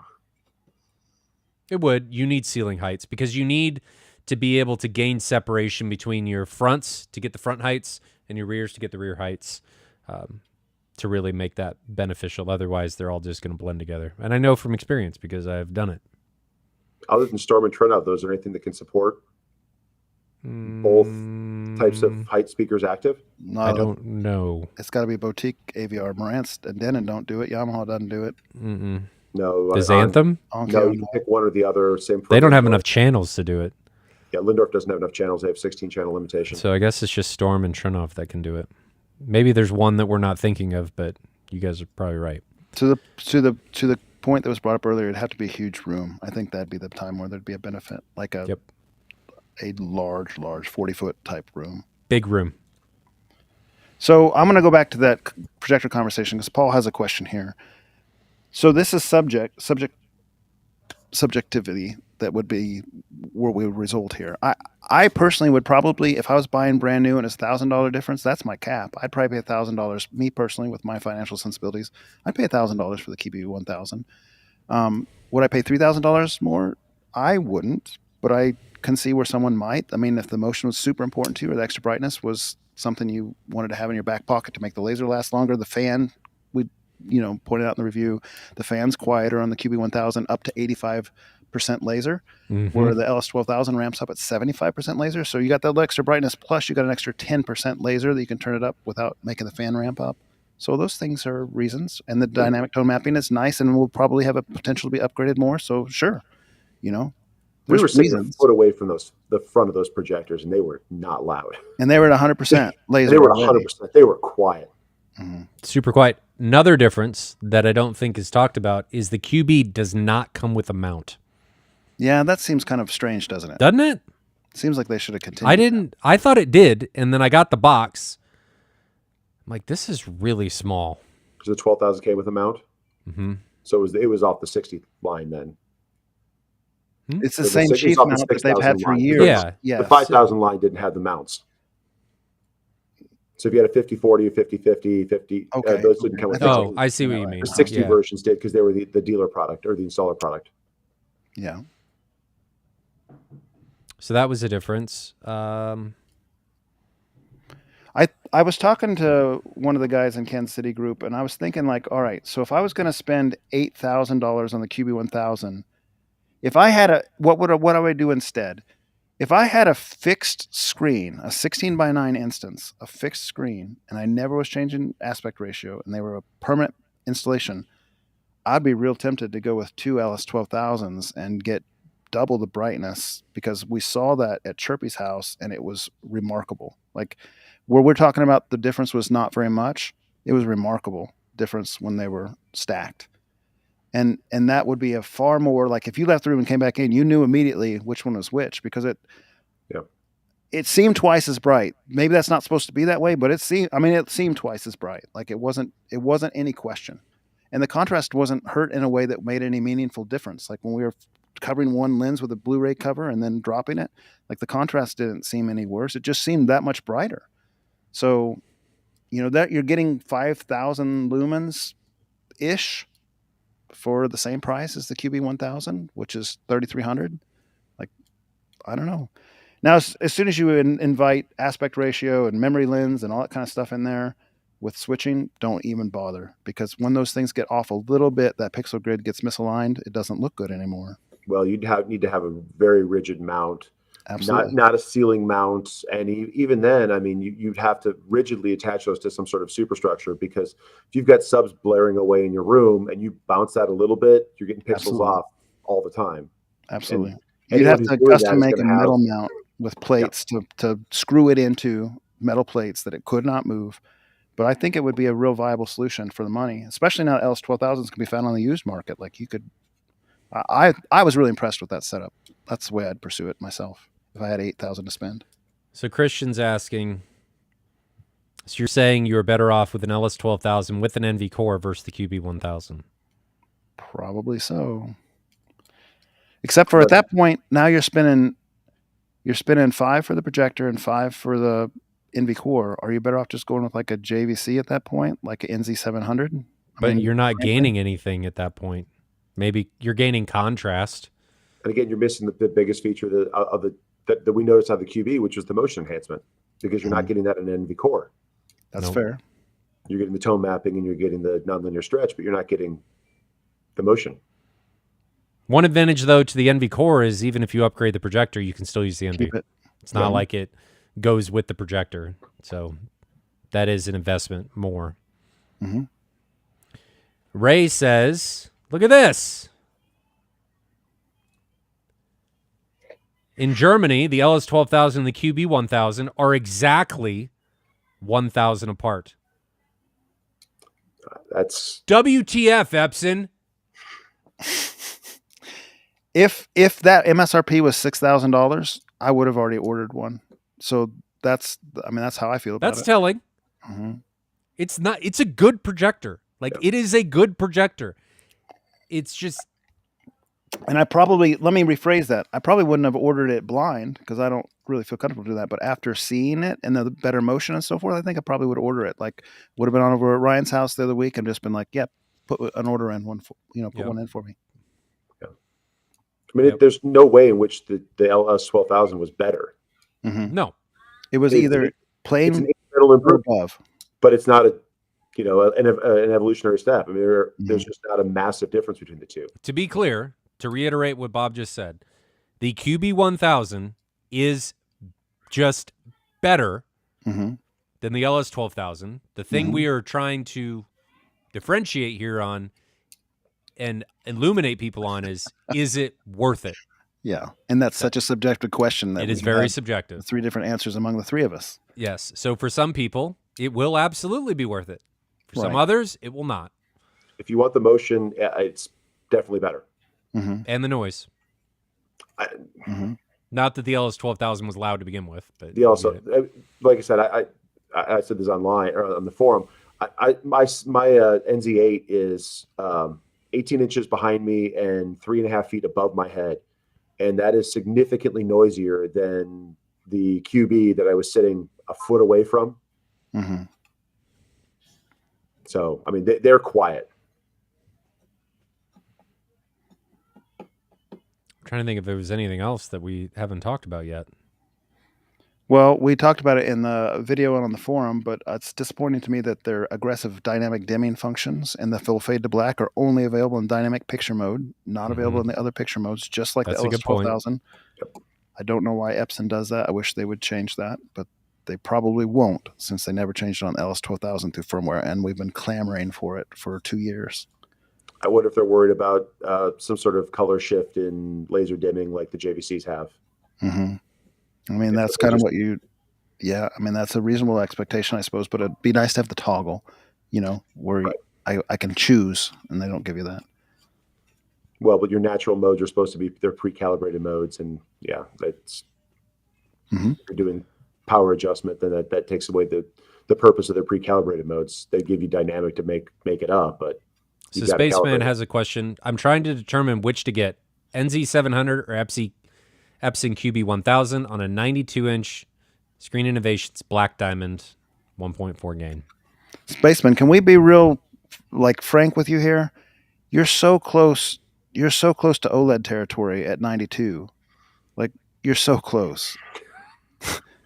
Can we skip the projectors and just recommend you to an OLED, like an LG 83-inch OLED? Or if you want to swing big, go to the 97, and you have to pay a lot more. But the projectors cannot compete at the size. You have to go big to make them worthwhile. 83-inch OLED, that's what I would recommend for you. Me too, strongly. Yeah. Now, to answer his question, in fairness, since he is asking, what do you guys think? I haven't seen the NZ700 yet. I mean, so you mentioned a little bit before, is it the 500 or the 700 that had the initial review with a much higher ANSI contrast? Mm-hmm. The 500 is what most people are talking about from the show. Okay. I haven't seen full reports on most of them. I saw that mentioned somewhere. Until to see that, I mean, I couldn't really say. You saw the 500 at the show, right, Ryan? Mm-hmm. What was your takeaway? Or did you think it was not a good condition to view it, or what was your takeaway? Looked like a JVC. I mean, it's hard to tell when they're not right next to something else. Good projector. In this particular instance, with that much gain on the screen, if it were that small, I'd do the NC700. Contrast. Is the SI Black Diamond, being unfamiliar with that screen right off the cuff, is that a gray or black screen, or is it Yes. just... It's black. With a very high gain on it.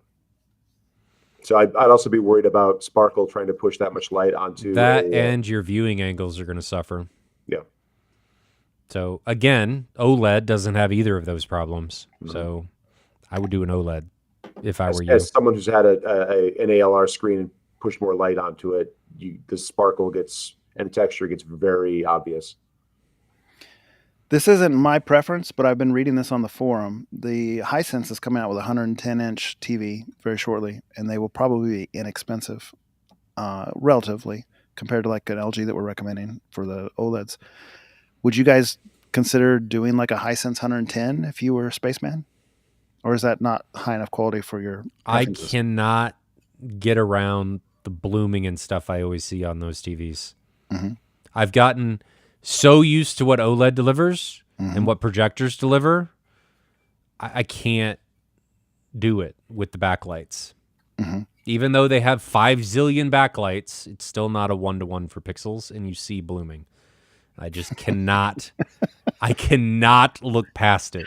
5 zillion backlights. It bothers me to no end. So I hear you. I feel the same way, actually, Ryan. once OLED. you've done plasma and or OLED, you can't go back. It just does not work. Mm-hmm. So OLED, I won't change. Or micro LED, but that's even more expensive. Bob, any difference? I mean, I'm going to echo the same thing on that one. For that size screen, I would do an emissive screen. You're not going to have, it's not big enough that you need to have your speakers behind it. So it doesn't really have an advantage to it. If you want to go a big screen, that's the only time that there's really an advantage these days.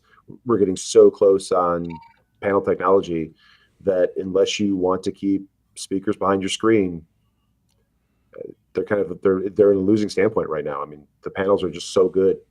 Mm-hmm. Yeah. Hurts to say a little bit because we're all projection affectionists, but it does. There's something to be said about seeing a 100 or 300 nits, 700 nits on a 160-inch screen, though. Mm-hmm. There's no doubt there. So he's referencing mine. The MadVR Experience Center, the lowest I can go off that Griffin is 300 nits.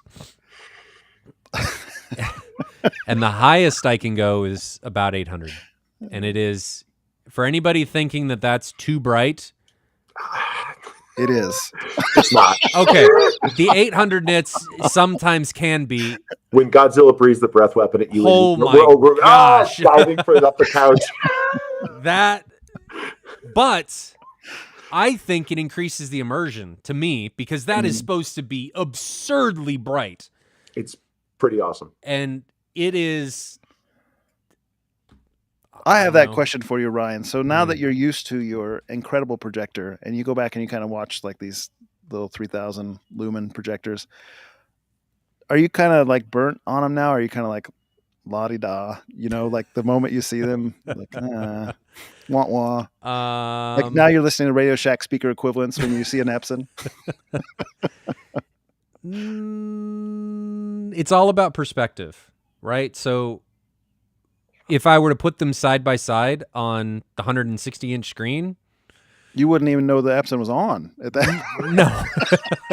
Turn it on. We should try that and see if we can even see it. That would be really funny. For anybody, just to give people the Griffin, the Christie Griffin that is in there does 35,000 lumens.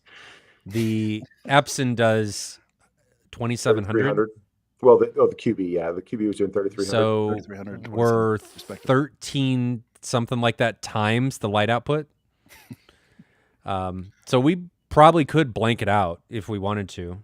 What was that little? Was it the Optimo that was shooting light out the front and ruining the contract of the other one in the first projector shootout? It's gonna be just like that. It was providing its own bias lighting, is all it was doing.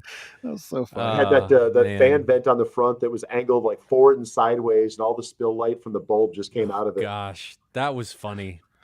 It tried so hard, though. It was trying so hard that it was shooting light out the sides of the lens. But when you pick the right content, we were using tone mapping from an external device. They looked close. Oh, we're just, $1,000 projector. We got a $15,000 video processor on it, Yes. Yeah. But does it ruin me? Sure. But it's all about perspective. You've got to look at things and realize that the Griffin's expensive. So it's heavy diminishing returns. Yeah, I'm just going to stay quiet because I was going to say... No, it's threw me under the bus bad. last week, so do it again. I was going to just say, Youth Man always had a good spirit on him that, no theater was too minimal for him to be, he'd always be excited. I struggle with that sometimes. Right? You kind of achieve these tiers. I don't want to go back to a home theater, be in a box and be excited. It can't happen. To me, it can't happen. So I don't know what the threshold or tiering would be on something like that, but I feel like once you've experienced X level for a certain amount of time, then you can. I mean, it's legitimate. To me, you can be disappointed with lesser products. I shouldn't comment on that because Ryan knows what my problem currently is. But really, it comes down. I think that's like with anything, right? It's like comparing, I don't know, a Pagani against something else. Sure, there is an excitement and stuff that can go along with that, but it doesn't mean that you won't get a really good experience out of something else and have a ton of fun with it. Yes. And we've talked about that, and I fully agree with that. If you're on your journey, get started with anything, and it's really fun, and you'll have a lot of fun. But when you get to those higher tiers, mercy, it's kind of rough to come back down. You go to some of these events and some of the shows, like at Expona. I mean, I had more fun in a room that was lined with shag carpet and had a bunch of classic rock LPs playing than in a reasonably priced system that had a bunch of lava lamps everywhere than I did in a room that cost $1 million with $300,000 cables on it. I mean, I had a better experience there. It was more fun. Yeah, but Bob, let's face it, that $1 million room was crap. Not this year. It was better this year. But it's not hard to be better than complete and utter crap. You can just become crap. I mean, they turned it 45 degrees in the room and it worked out significantly better, but it was, yes. Yeah.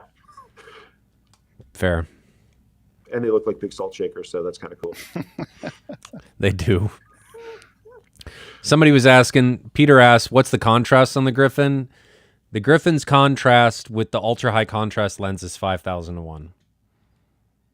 But it is ridiculously sharp, and it is nearly 100% BT 2020.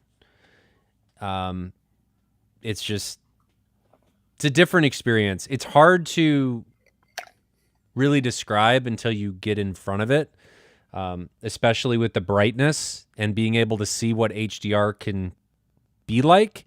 It's just a little different. It's hard to explain and describe. Christian says Griffin is DLP. Yeah, it's a 3-chip DLP, and it is super sharp. Yeah. And like Ryan said, it's a very different experience of viewing something that size and something that bright. You watch a crazy, back to the standard demo clips you see, or you watch 1917, like the blacks aren't black, they're kind of gray, but you step outside and once the phosphor shots start hitting and you see those individual blooms of light explode, it's incredible. I mean, it's just, it does certain things different than other ones do. And when it does what it does, or even just when you're watching normal content and not some crazy dark scene contrast torture test, it looks amazing. Yeah, so to put it in perspective, Dolby Cinema specs their theaters at 106 nits, and Ryan's lowest brightness is 300 nits. So it's like 3 times brighter than a commercial premium But a big reason for that is because they can't really get any brighter bright. right now. Mm-hmm. They're waiting on, like, the Dolby cinemas, the Dolby Vision stuff. They're waiting on the new Eclipses. And they're changing that 106 net spec up, aren't they? Mm-hmm. I haven't heard what the new. What are they going to? Do you know? It's like 300 nits now. It'll be an Eclipse. Oh! It'll be a Gen 3 Eclipse. Yep. And it's gonna. I think it has doubled light output. Yep. It's gonna be awesome. So people are sitting here, well, like, why would you need 300 nits? Dolby is doing it. So don't think that it's totally unnecessary. When you see it, there's this is something that I will. You asked, like, is it hard to go back to these other ones?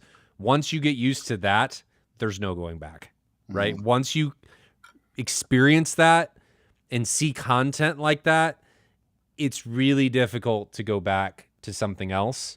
Now, to be totally frank, though, if you don't have that right next to it, you don't know, right? What you don't know, you don't know. So if you don't know what that can look like right next to what is going on over there, it's very difficult to draw that correlation.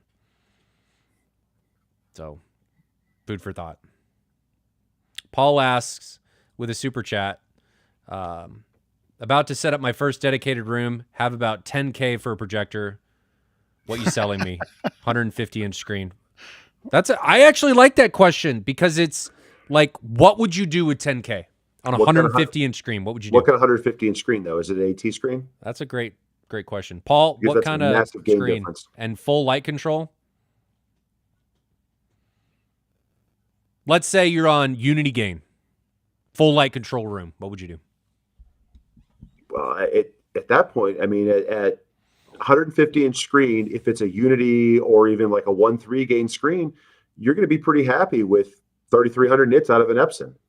I mean, or lumens out of an Epson. I mean, that's enough to do that. But if you're at a 0.8, 0.7 AT screen, now you're going to be hitting a max of, what, 100 nits on screen, maybe that's even still a little good. Less. It's good. You've just been ruined. I have. I have. And I used to watch I've got, I don't know. Okay, I'm gonna tell this story for Bob. Bob was all about putting his projector on low because it's noisier on high. He was like, "I'm fine with this brightness." And it was medium, not low. Okay, whatever.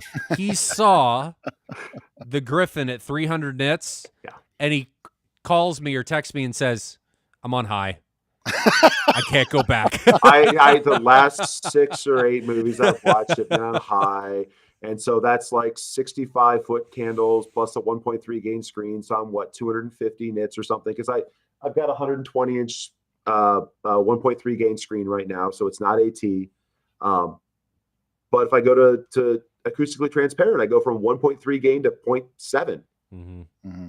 And that's a huge loss of light. Mm-hmm. And you can't light a big screen of that size to these kind of levels anymore with that amount of light output. So Paul says he's got an acoustically transparent screen with full light control. So we're going to assume 0.8 gain. Yep. There are other ones out there, but if it's a woven screen, it's probably 0.8. Yeah. What would you do? $10,000. Is that 10,000 retail or is that 10,000 what you can maybe get it for? And do you want the contrast? Because there's give them both ways.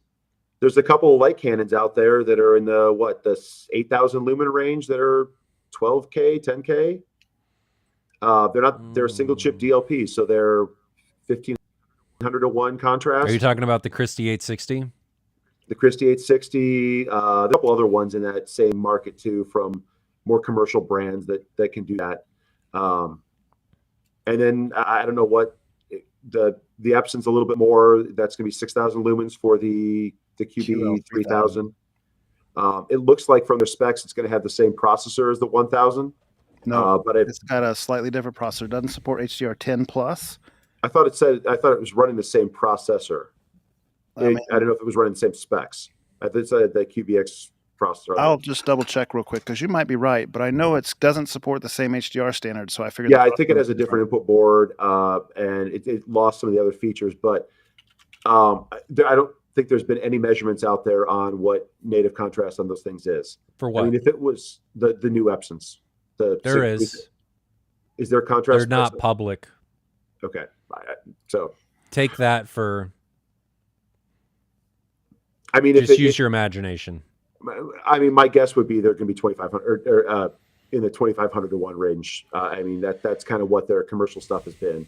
So they advertise on the QL6 or 7,000 rather. They advertise 3,000 contrast to 1. So yeah, on the QL series from Epson proper, right? That's been 2,500, 3,000 to 1. So that's what I was expecting. Probably pretty accurate. I mean, that's double the contrast of the Christie on the single chip DLP. It's also more expensive. It's more expensive. I don't know what the processing features are going to be. If it's going to have the tone mapping, if it's going to have the motion, there's maybe kind of an advantage on that Epson there over the Christie, because I don't think Christie has either of those. Christie is going to need video processing. So Christie with an NV core is going to be a little more expensive than the Epson without, but you've also got 2,000 more lumens. But we don't know what the tone mapping, if there is any, right, on those QLs. So they have the same processor. You're right, Bob. It's a QZX processor on both. It's the new processor on them, so it theoretically could have the same tone mapping, the same motion. Why does the QL not do HDR10 plus then? I don't understand that. That's a good question. Maybe they didn't change the page. Maybe it doesn't support it. A different firmware, or the chip that's in it can't support. Maybe because it's not the same ultra black or whatever that the 1000 is. Epson's got something like that. They call that. So maybe the chipset. Yeah, I mean the QB1000 has polarizers in it, and the QLs apparently maybe don't. MW says they do have tone mapping. Yeah. So I mean I don't know how they compare directly, but those are two good options that are in that price range that will get you enough light to light an AT screen that size to a good level. Now, you bring up AT screens. I want to make sure that people understand that there is a difference between woven and what some companies will do with woven and perf. There are two different types of acoustically transparent screens. Correct. Acoustically, woven is typically better, and the finer the weave is, the finer the fibers are, typically the better the acoustical experience. But you sacrifice, potentially, depending on your seating distance, if you're close enough to a perf screen, you can see the perforations. But if you're far enough away and you can't see them, you can get a more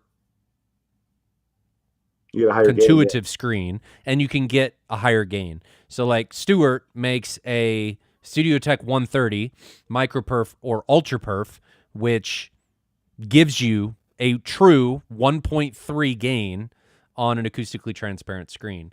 No, they're like a 1.2 or 1.12. You lose. Yeah, it's like you lose, depending on the perf, you lose like between 5 and 8%, depending on if you go micro or ultra. You will lose a little bit, but that's inconsequential at that point. And the other thing is, the brighter that you get as an image, the more those perforations become apparent. We have a couple screen samples up on at Ryan's, and it was like looking through a screen door. Oh, they became incredibly noticeable. Yeah. And the other thing that people need to consider that nobody is really talking about right now, and I don't know if it's just Christie. I don't think it is, because we saw this at Cedia on the Barco. Moray is much more visible with more light. So anybody that doesn't know what Moray is, it's a lining up of the fibers in the screen and the pixel structure in the projector. And what it'll end up looking like is your fingerprint all over the screen, just like a bunch of lines that are kind of waving everywhere. And depending on how the structure lines up, it can be really, really apparent and in your face, or it's very, very subtle. So with the Griffin on the Seymour Screen Excellence Neo, before we did a new cut, it was subtle. But if I moved it a little bit, it got way worse. Like, it could get worse, Bob. God, it wasn't like as bad as it could get, which is why I said it was subtle. Well, depending on how bright you turn the projector up. Yeah. When you turn the projector up to 100%, it became noticeable. Much more noticeable. But with the better cut, Chris recut the material, so we rescreened the screen. He cut it at a 20-degree offset, and the moire went away. Mm-hmm. And it stopped the fibers from totally aligning with the pixel structure of the projector. So that's just something that people need to consider. If you get your projector, get a screen sample and make sure that you're not going to run into a moire issue, because there's no way around it unless you get a different cut of screen. Yeah. Some manufacturers do a bias cut by default. Others, it depends on what you get, and depends on the size, because once you get above a certain size, depending upon the material that they have to use it from, they don't have enough material to do a bias cut.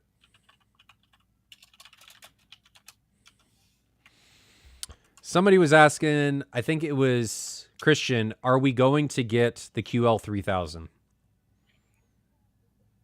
Not that I'm aware of. I think for demo or an experience.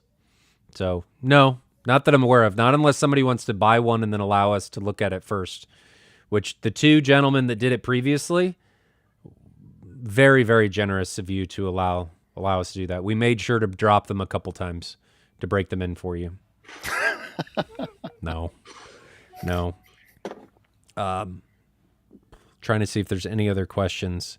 Bruce says, my AT screen claims 1.2 gain. Is that just poppycock? It depends on the screen. If it's woven, probably. If it's perf, it's probably true, but it also depends on the manufacturer. Some manufacturers are not as truthful. I think the two most truthful, or the three, Stewart, Seymour, I'm missing one. Sievertson.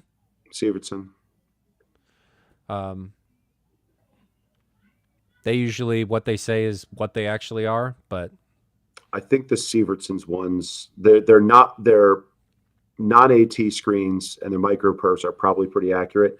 I don't know about their perforated, their woven screens. We used that sample of, I think it was SAT 4K against the Neo, and it was slightly brighter, but I think their website quotes the SAT 4K at like 1.1 or 1.18, and it was not that. Yeah. It might be 0.8. Jonathan, did you star this one? I did, but on the same topic, Paul A said, so are you guys ruling out JVC at those price points at 10K? I don't think so. I don't think I'm ruling them out. It just depends on the size of your screen. It's more the fact that if you're wanting to get the light output and sacrifice contrast, if you want the contrast, then you're not going to get that out of any of those other ones. Here's my thought and where I sit now after experiencing what I have. There is far less content that I'm going to be able to capitalize on to really pay attention to those black levels. Like, sure, if I put a really high contrast projector like a JVC next to, heck, even the Griffin, you're going to see a black level difference. No question, right?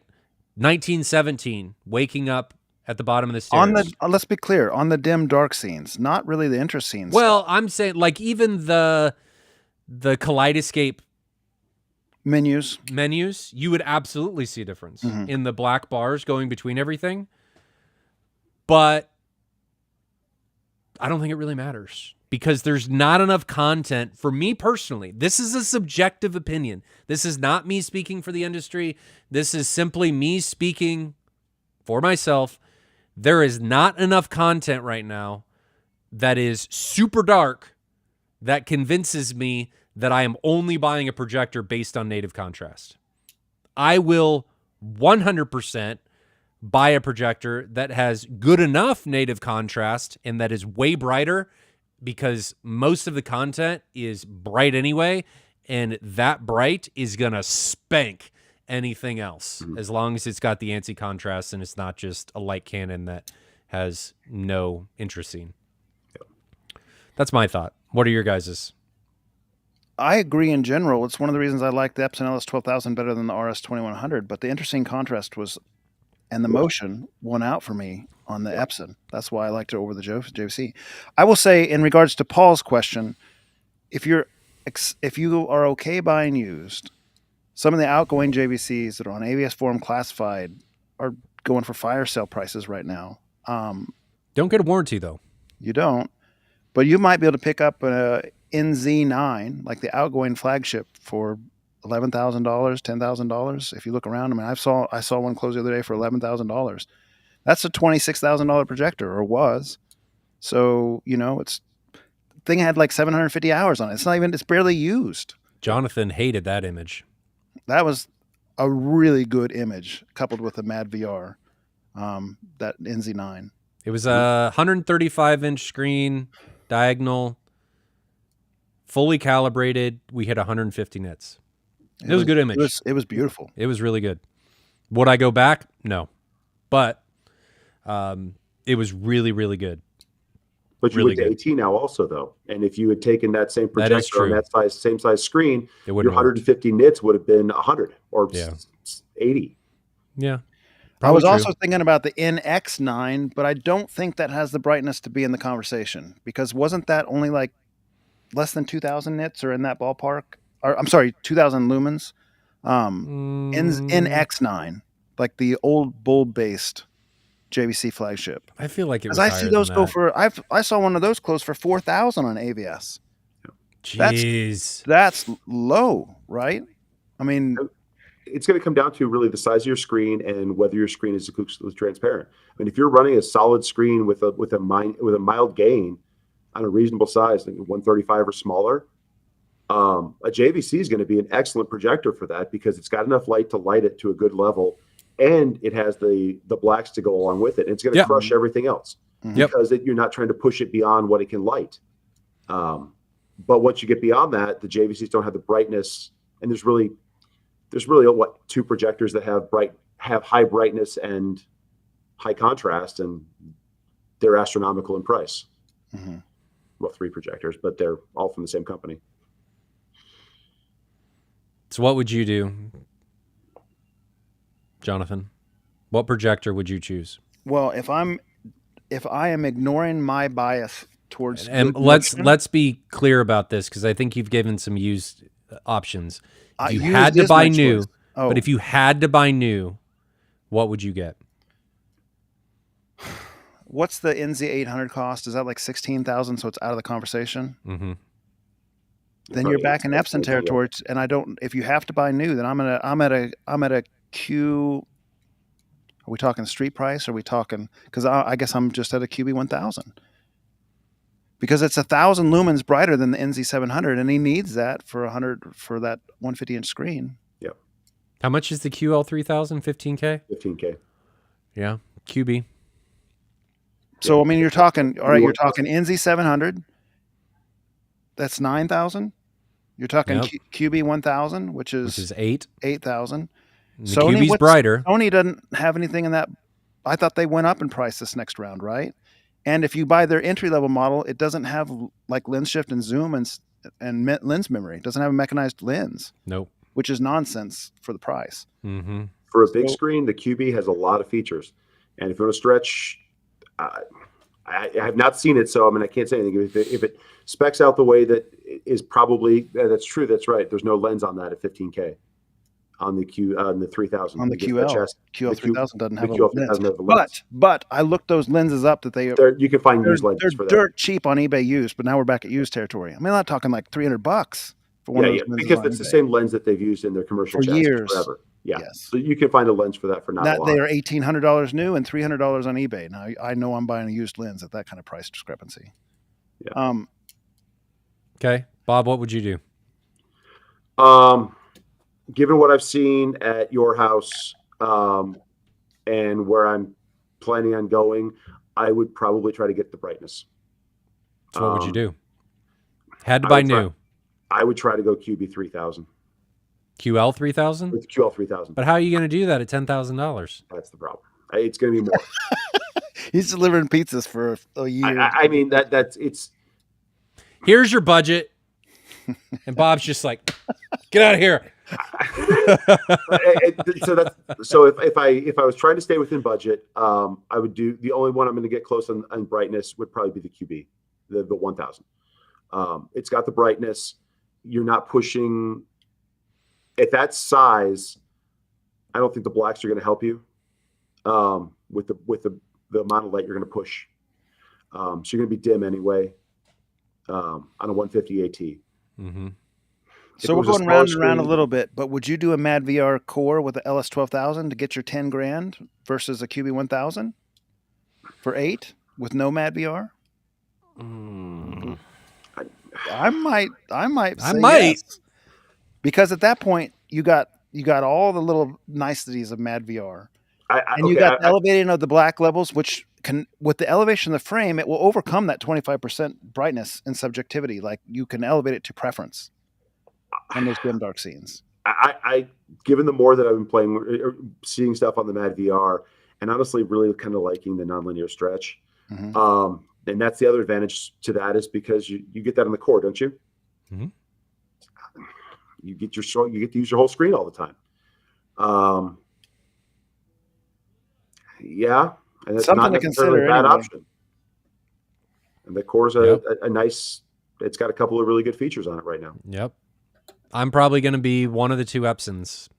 The Epsons just, they deliver a lot for the money. It's not saying that the others are bad. I think at that screen size, though, you just need the light output, and the JVC just doesn't quite do it unless you can find a screen that's perforated that gives you the gain that you're comfortable with dealing with the compromise of that, what comes with that increased gain.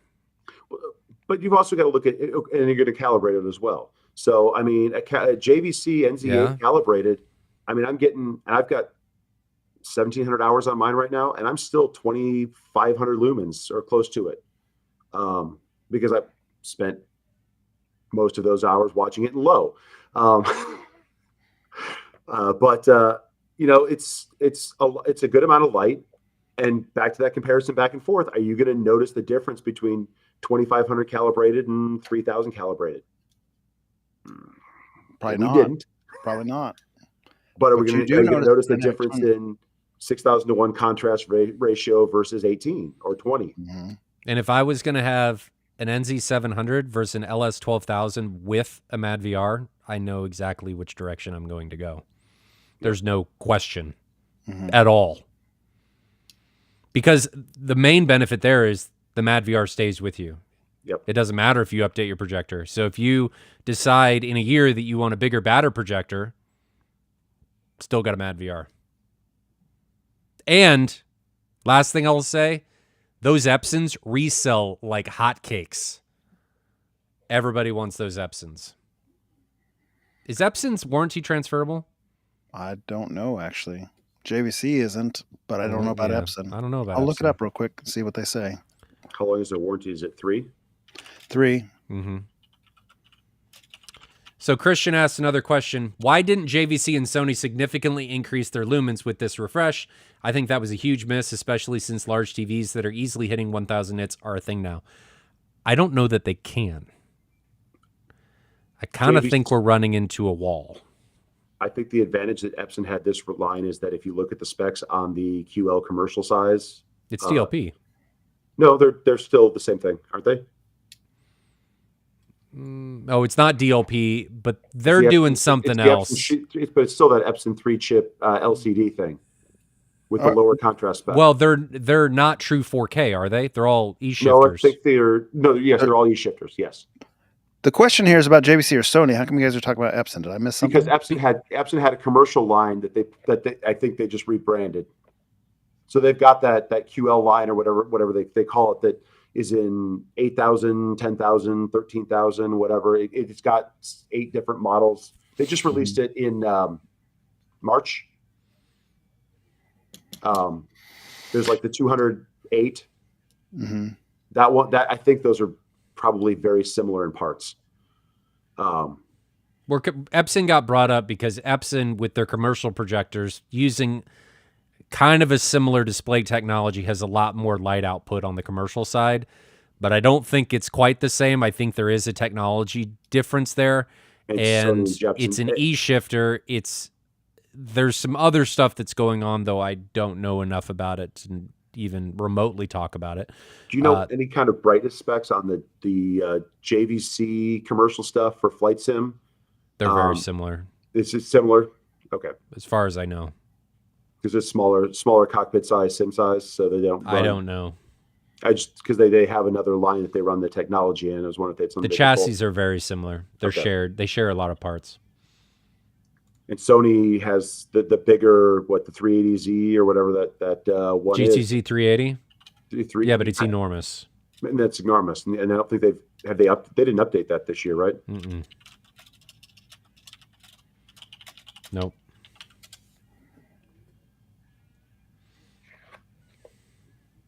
We're catching up on the comments. Yep. Anything else? I've been trying to stay on top of it with questions. Yeah, I have a conversation that's not in the chat that's of interest. So Kevin from GSG Audio reached out to me and told me about a filter. Let me see if I can just pull this up and I'll share it. It might take me a second, so I'll speak while I'm pulling it up if I can do such. It's a filter that reduces brightness at the same time also increases contrast, or at least increases black floor, makes black floor better. I'm probably using the wrong terminology. It's probably decreasing black floor as far as the brightness since it's lowering the overall brightness. At any rate, what I'm trying to say is that Kevin was saying that I really had to try it. It was blowing his mind how good it was. He said perceptually it only lowers the brightness by about 10%, give or take, is what he's seeing, but it increases the black floor quality or makes the black floor darker to the point where he thought it was nearing what like JVC would do. He said the filters are inexpensive on Amazon, and he was just so thrown back by it that he wanted me to try and see what I thought. So I'm going to order that tonight and try it myself. I think it could be curious to see, where that lands. I generally don't want to trade brightness for black floor, but if it's a worthy trade, it'd be worthwhile. Like he was specifically talking about how like starscapes and so forth looked so much better with that filter on. So I'm going to try to pull that up and I'll bring it up on a share so we can talk about it a little bit. Have either of you played with like camera filters in front of lenses to remap colors or to change contrast? No, I've not. Be interesting to hear what you experience with that. I'd be worried about putting that in front of the Griffin for it melting. Yeah, it was the Epson EVPQ series that I was talking about. The ones that just came, they're current commercial ones. They look like they have a very similar chassis to the QL products, and they're still that same 3-chip LCD. So they've had those up to 20,000 lumens. And the other big thing that we didn't mention with regard to increasing brightness like that, and Ryan kind of attests to this, is both power draw and heat generation. They put off a lot of heat. I mean, think about running a space heater in your room, just like the kind you get from Costco. And that's a 150 watt space heater. Well, that Griffin's 4 of those on 100%. 16 amps. Yeah. So that's a lot of heat or thermal energy you're throwing into your room that you have to dissipate, that you have to cool, and you have to cool the internal components significantly, which means going to larger chassis, going to different types of cooling systems. Otherwise, you're just going to burn out all the mirrors. You're going to burn out the chips. You're going to burn out everything internally. So you've got to take into account a full new line of compromises to push extreme brightnesses into small packages. All right, last thing I want to talk about, and then we Wait can a call second. it a night. I'm pulling this up. Never mind. So can you see Facebook on my screen now? Yep. Yes. So this is the little... You need to zoom in. Okay, let's see what we can do here. How about that? Yep. So this is the little filter name, Fotgun Nano, and it's a 4.5 inch by whatever, 4 by 5 inch, I guess, ND filter, neutral one stop. And then you found a little holder for the filter. Then he just put that on the projector right in front. He said doesn't get in the way with the like lens cover or anything. It just sits in front. And I looked at the filter. It says it's 50% brightness cut. So I mentioned to Kevin, I'm not very interested if it has a 50% brightness cut. And he said perceptually, it's not anywhere near 50%. He was talking, I guess in this thread, he was talking about 15%. But I was talking on the phone tonight, and he was saying it felt like more like 10%. Like if you change the laser level 10 or 15%, that's kind of what he was saying it felt like. But then he was saying that the contrast was just clearly better. So at any rate, I'm going to buy one. I'm going to try it, and we'll see how it reviews out. I have read stuff on the forums about people playing with these little lens filters before, and mixed results a lot of times. I guess my thought on it is if it was so simple to do that, why wouldn't Epson do that? Like, why isn't the manufacturer doing that? So that's my critical thought process at the gate. But I'm willing to try it. They're not very expensive to just give it a shot. In next week's news, Jonathan has melted a camera lens filter onto the front of his projector. Well, they're made of glass, so if I'm melting glass, so Ryan at M-Wave, there was someone that we were talking to that was mentioning gray filters for, I think it was one of the Christies that they were using. I can't remember who it was and what that conversation was. It's something to basically perceptually increase the black floor as well. But you're just cutting light. Yeah, we'll have to see. Jonathan will measure it. It's like closing your iris down. I mean, if you restrict the amount of light output. Yeah, I mean, Kevin wasn't doing this in a vacuum. He's also like an enthusiast who tests things. He actually is one of the co-owners of GSG Audio. So he's a tinkerer. He said he watched multiple pieces of content with the filter half on the projector, so that it was only covering half the image. And he said his eye was just so much more drawn because the perceptual difference between the black floor and the brightness drop, he himself much preferred the extra black floor. And he so much so that he had was getting ready to talk to Mike Garrett from ABS Forum to buy a projector, and said like, hold off on that because I might not buy a JVC now that I've got this figured out. This might have scratched my itch. So good for him. More to come. Somebody in the chat is asking for a link to this. I'll see if I can put that in the chat in just a minute. So go ahead to your next question, Ryan. All right, the last thing we'll talk about, because I'm going to have to get off soon, this projector.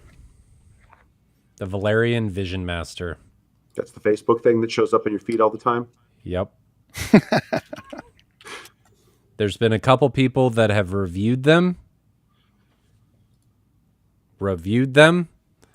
I have not seen any measurements on these, and they're all about saying how amazing they are. It's the size of a lunchbox or something, right? I don't know. There's a big thread on AVS forums about it, and everybody's saying like, well, remember what we said about the AWOL ultra short throw, and now people are eating their words. I'm like, I don't know, man. They're saying it can do a lot for not a lot. So how do you guys think that's going to go? Have you guys seen anything about it? How bright is it? I got to go find it now. Is skeptically optimistic a real word, like a real phrase? Yeah, that's kind of how I am. But I'm skeptical. Yeah. So far, me personally, I haven't seen any of these off-brand, no-name Chinese companies make a projector that would compare to the big three, like Sony, JVC, or Epson. Okay, or even the next tier down, BenQ, and like some of those other companies that are probably next tier down. As far as consumer products, I don't think they're there yet. I think they're coming. I think they're coming in hard, but I don't think they're there yet to this point that I've seen. They're saying 15,000 to 1 native contrast. No, they're saying 15,000 to 1 contrast. Oh, sorry. And it also says 10,000 to 1 average contrast for the market. So if they're calling average contrast the market 10,000, which is 1,000.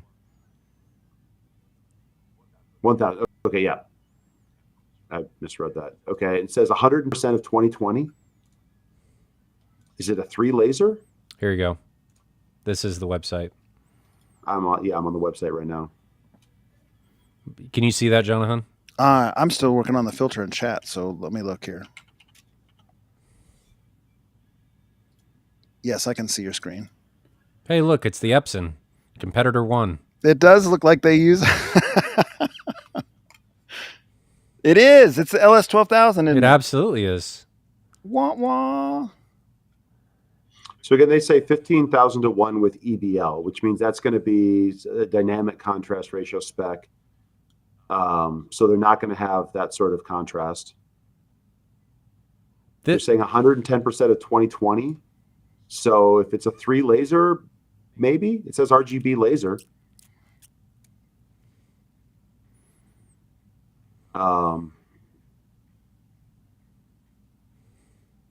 3,000 lumens. It's just like everything that everybody wants, and then none of the negatives. Darn it! Why does it have Dolby Vision? Why does How do Epson you not mount have it? Dolby Vision? That Ah, frustrates me. darn. Where do you put this thing? I mean, does it have mounting points? You have to hold it above your head. Right. I mean, it looks like it's meant to sit on a table. Sit it on your lap. Yep.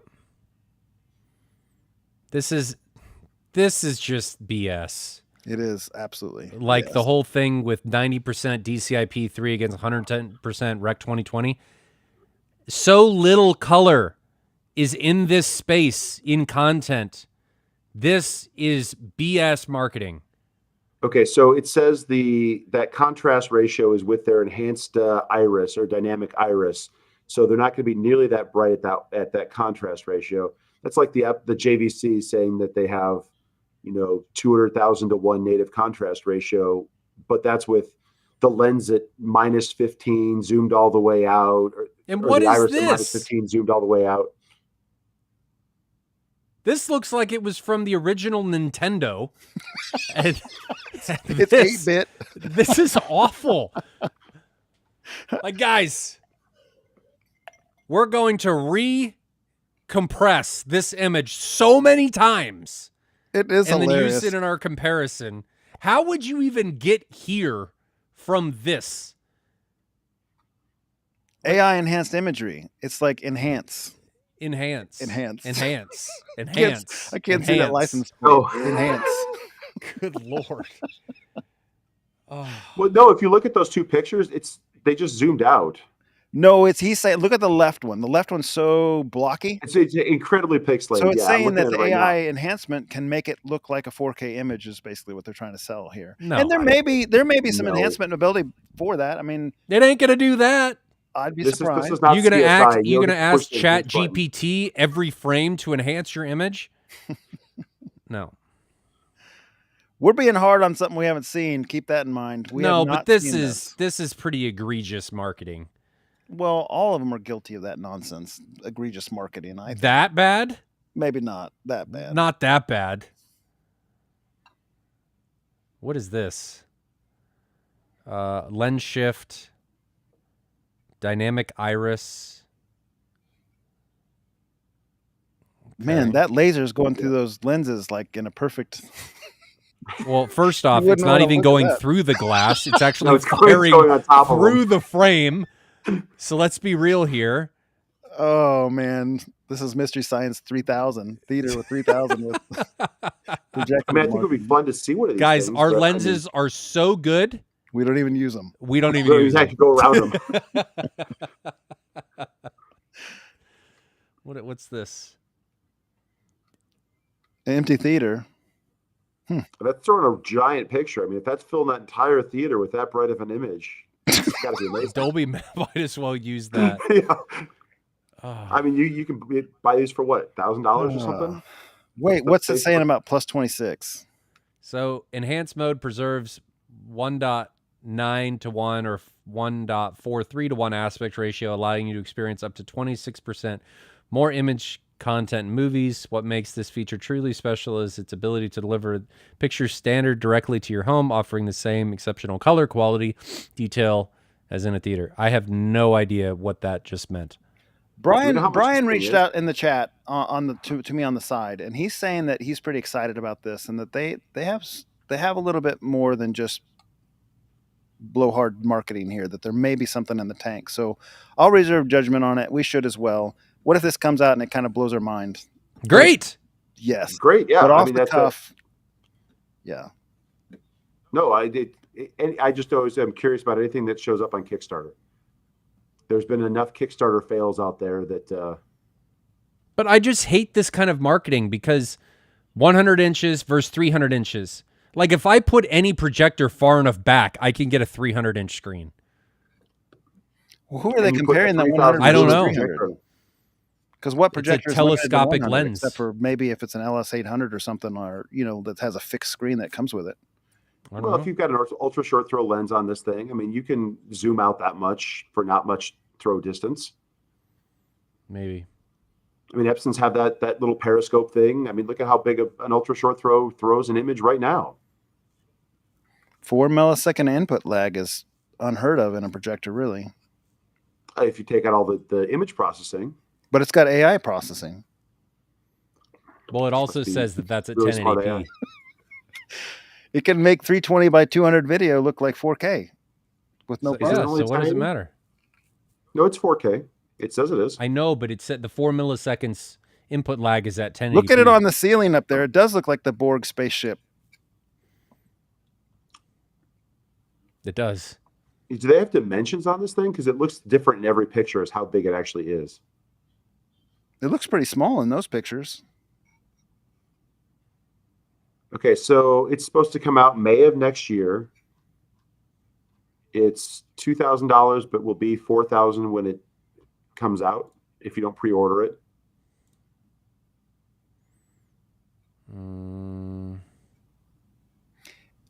Built-in speakers.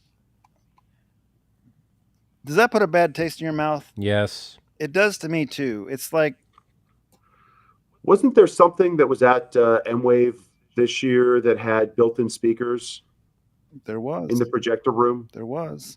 And it didn't actually do that bad. I mean, it wasn't, in my opinion, the same league as Sony, JVC, and Epson, just like we talked about. But it didn't do too bad. And The it was BenQ? inexpensive. Wasn't BenQ. It was a Chinese brand, right? What was the name of it? I can't remember. I think so. I don't know. I was not in there very often. I just mean, remember I will someone be mentioning it. pleasantly surprised.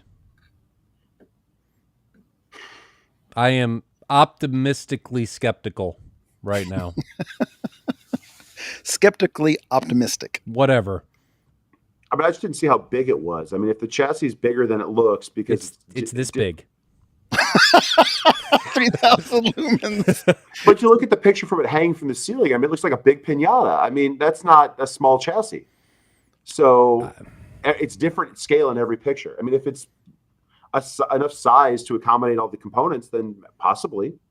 But when you see it looking on that little cube, I mean, it looks like a loaf of bread. If it's really good, that's fantastic for the industry because it's going to put more pressure on anybody and inspire competition.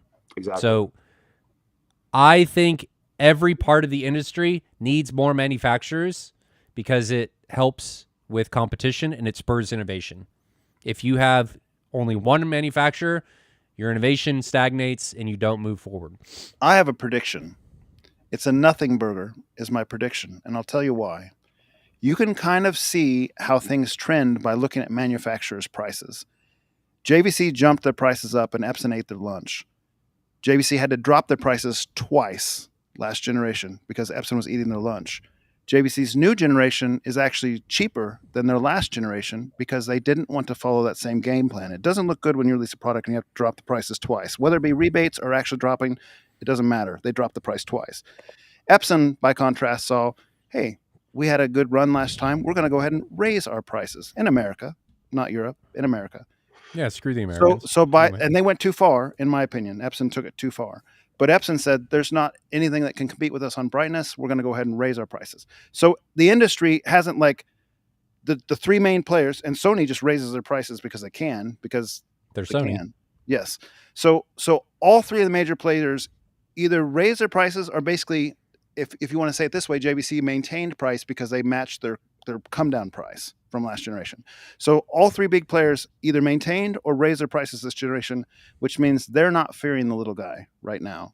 If they were fearing the little guy, if they knew, and they know what these companies are coming up with, they're watching this closely. You know they are. If they were fearing what was coming up, they wouldn't be taking a $3,000 gamble to raise the industry price on their low end models. So my expectation based on that logic is this is not going to be competitive. I don't even need to go through those hoops to think it's not going to be competitive. You saw their marketing page. Yeah. No. I mean, it looks like every other Kickstarter marketing page. It's a lot of promises, and you see how much they actually deliver on. Have there been some good things that have come out of crowdfunding like that? Yeah. Have there been some massive disappointments that have come out of that too? Yes. So it's tough on that standpoint, especially when you're diving into a high tech market where you don't have the massive background and well, you don't have the massive company to support the development cycle. So. Okay. Well, that's all I got for today. You guys got anything? Anything else? Right here. Built in. No, it doesn't. Does it say that? I'm going to look. I think he's just toying around. You know, we're talking about Atmos and everything, laptops. And I would lose my whatever if it said that. Oh, that's funny.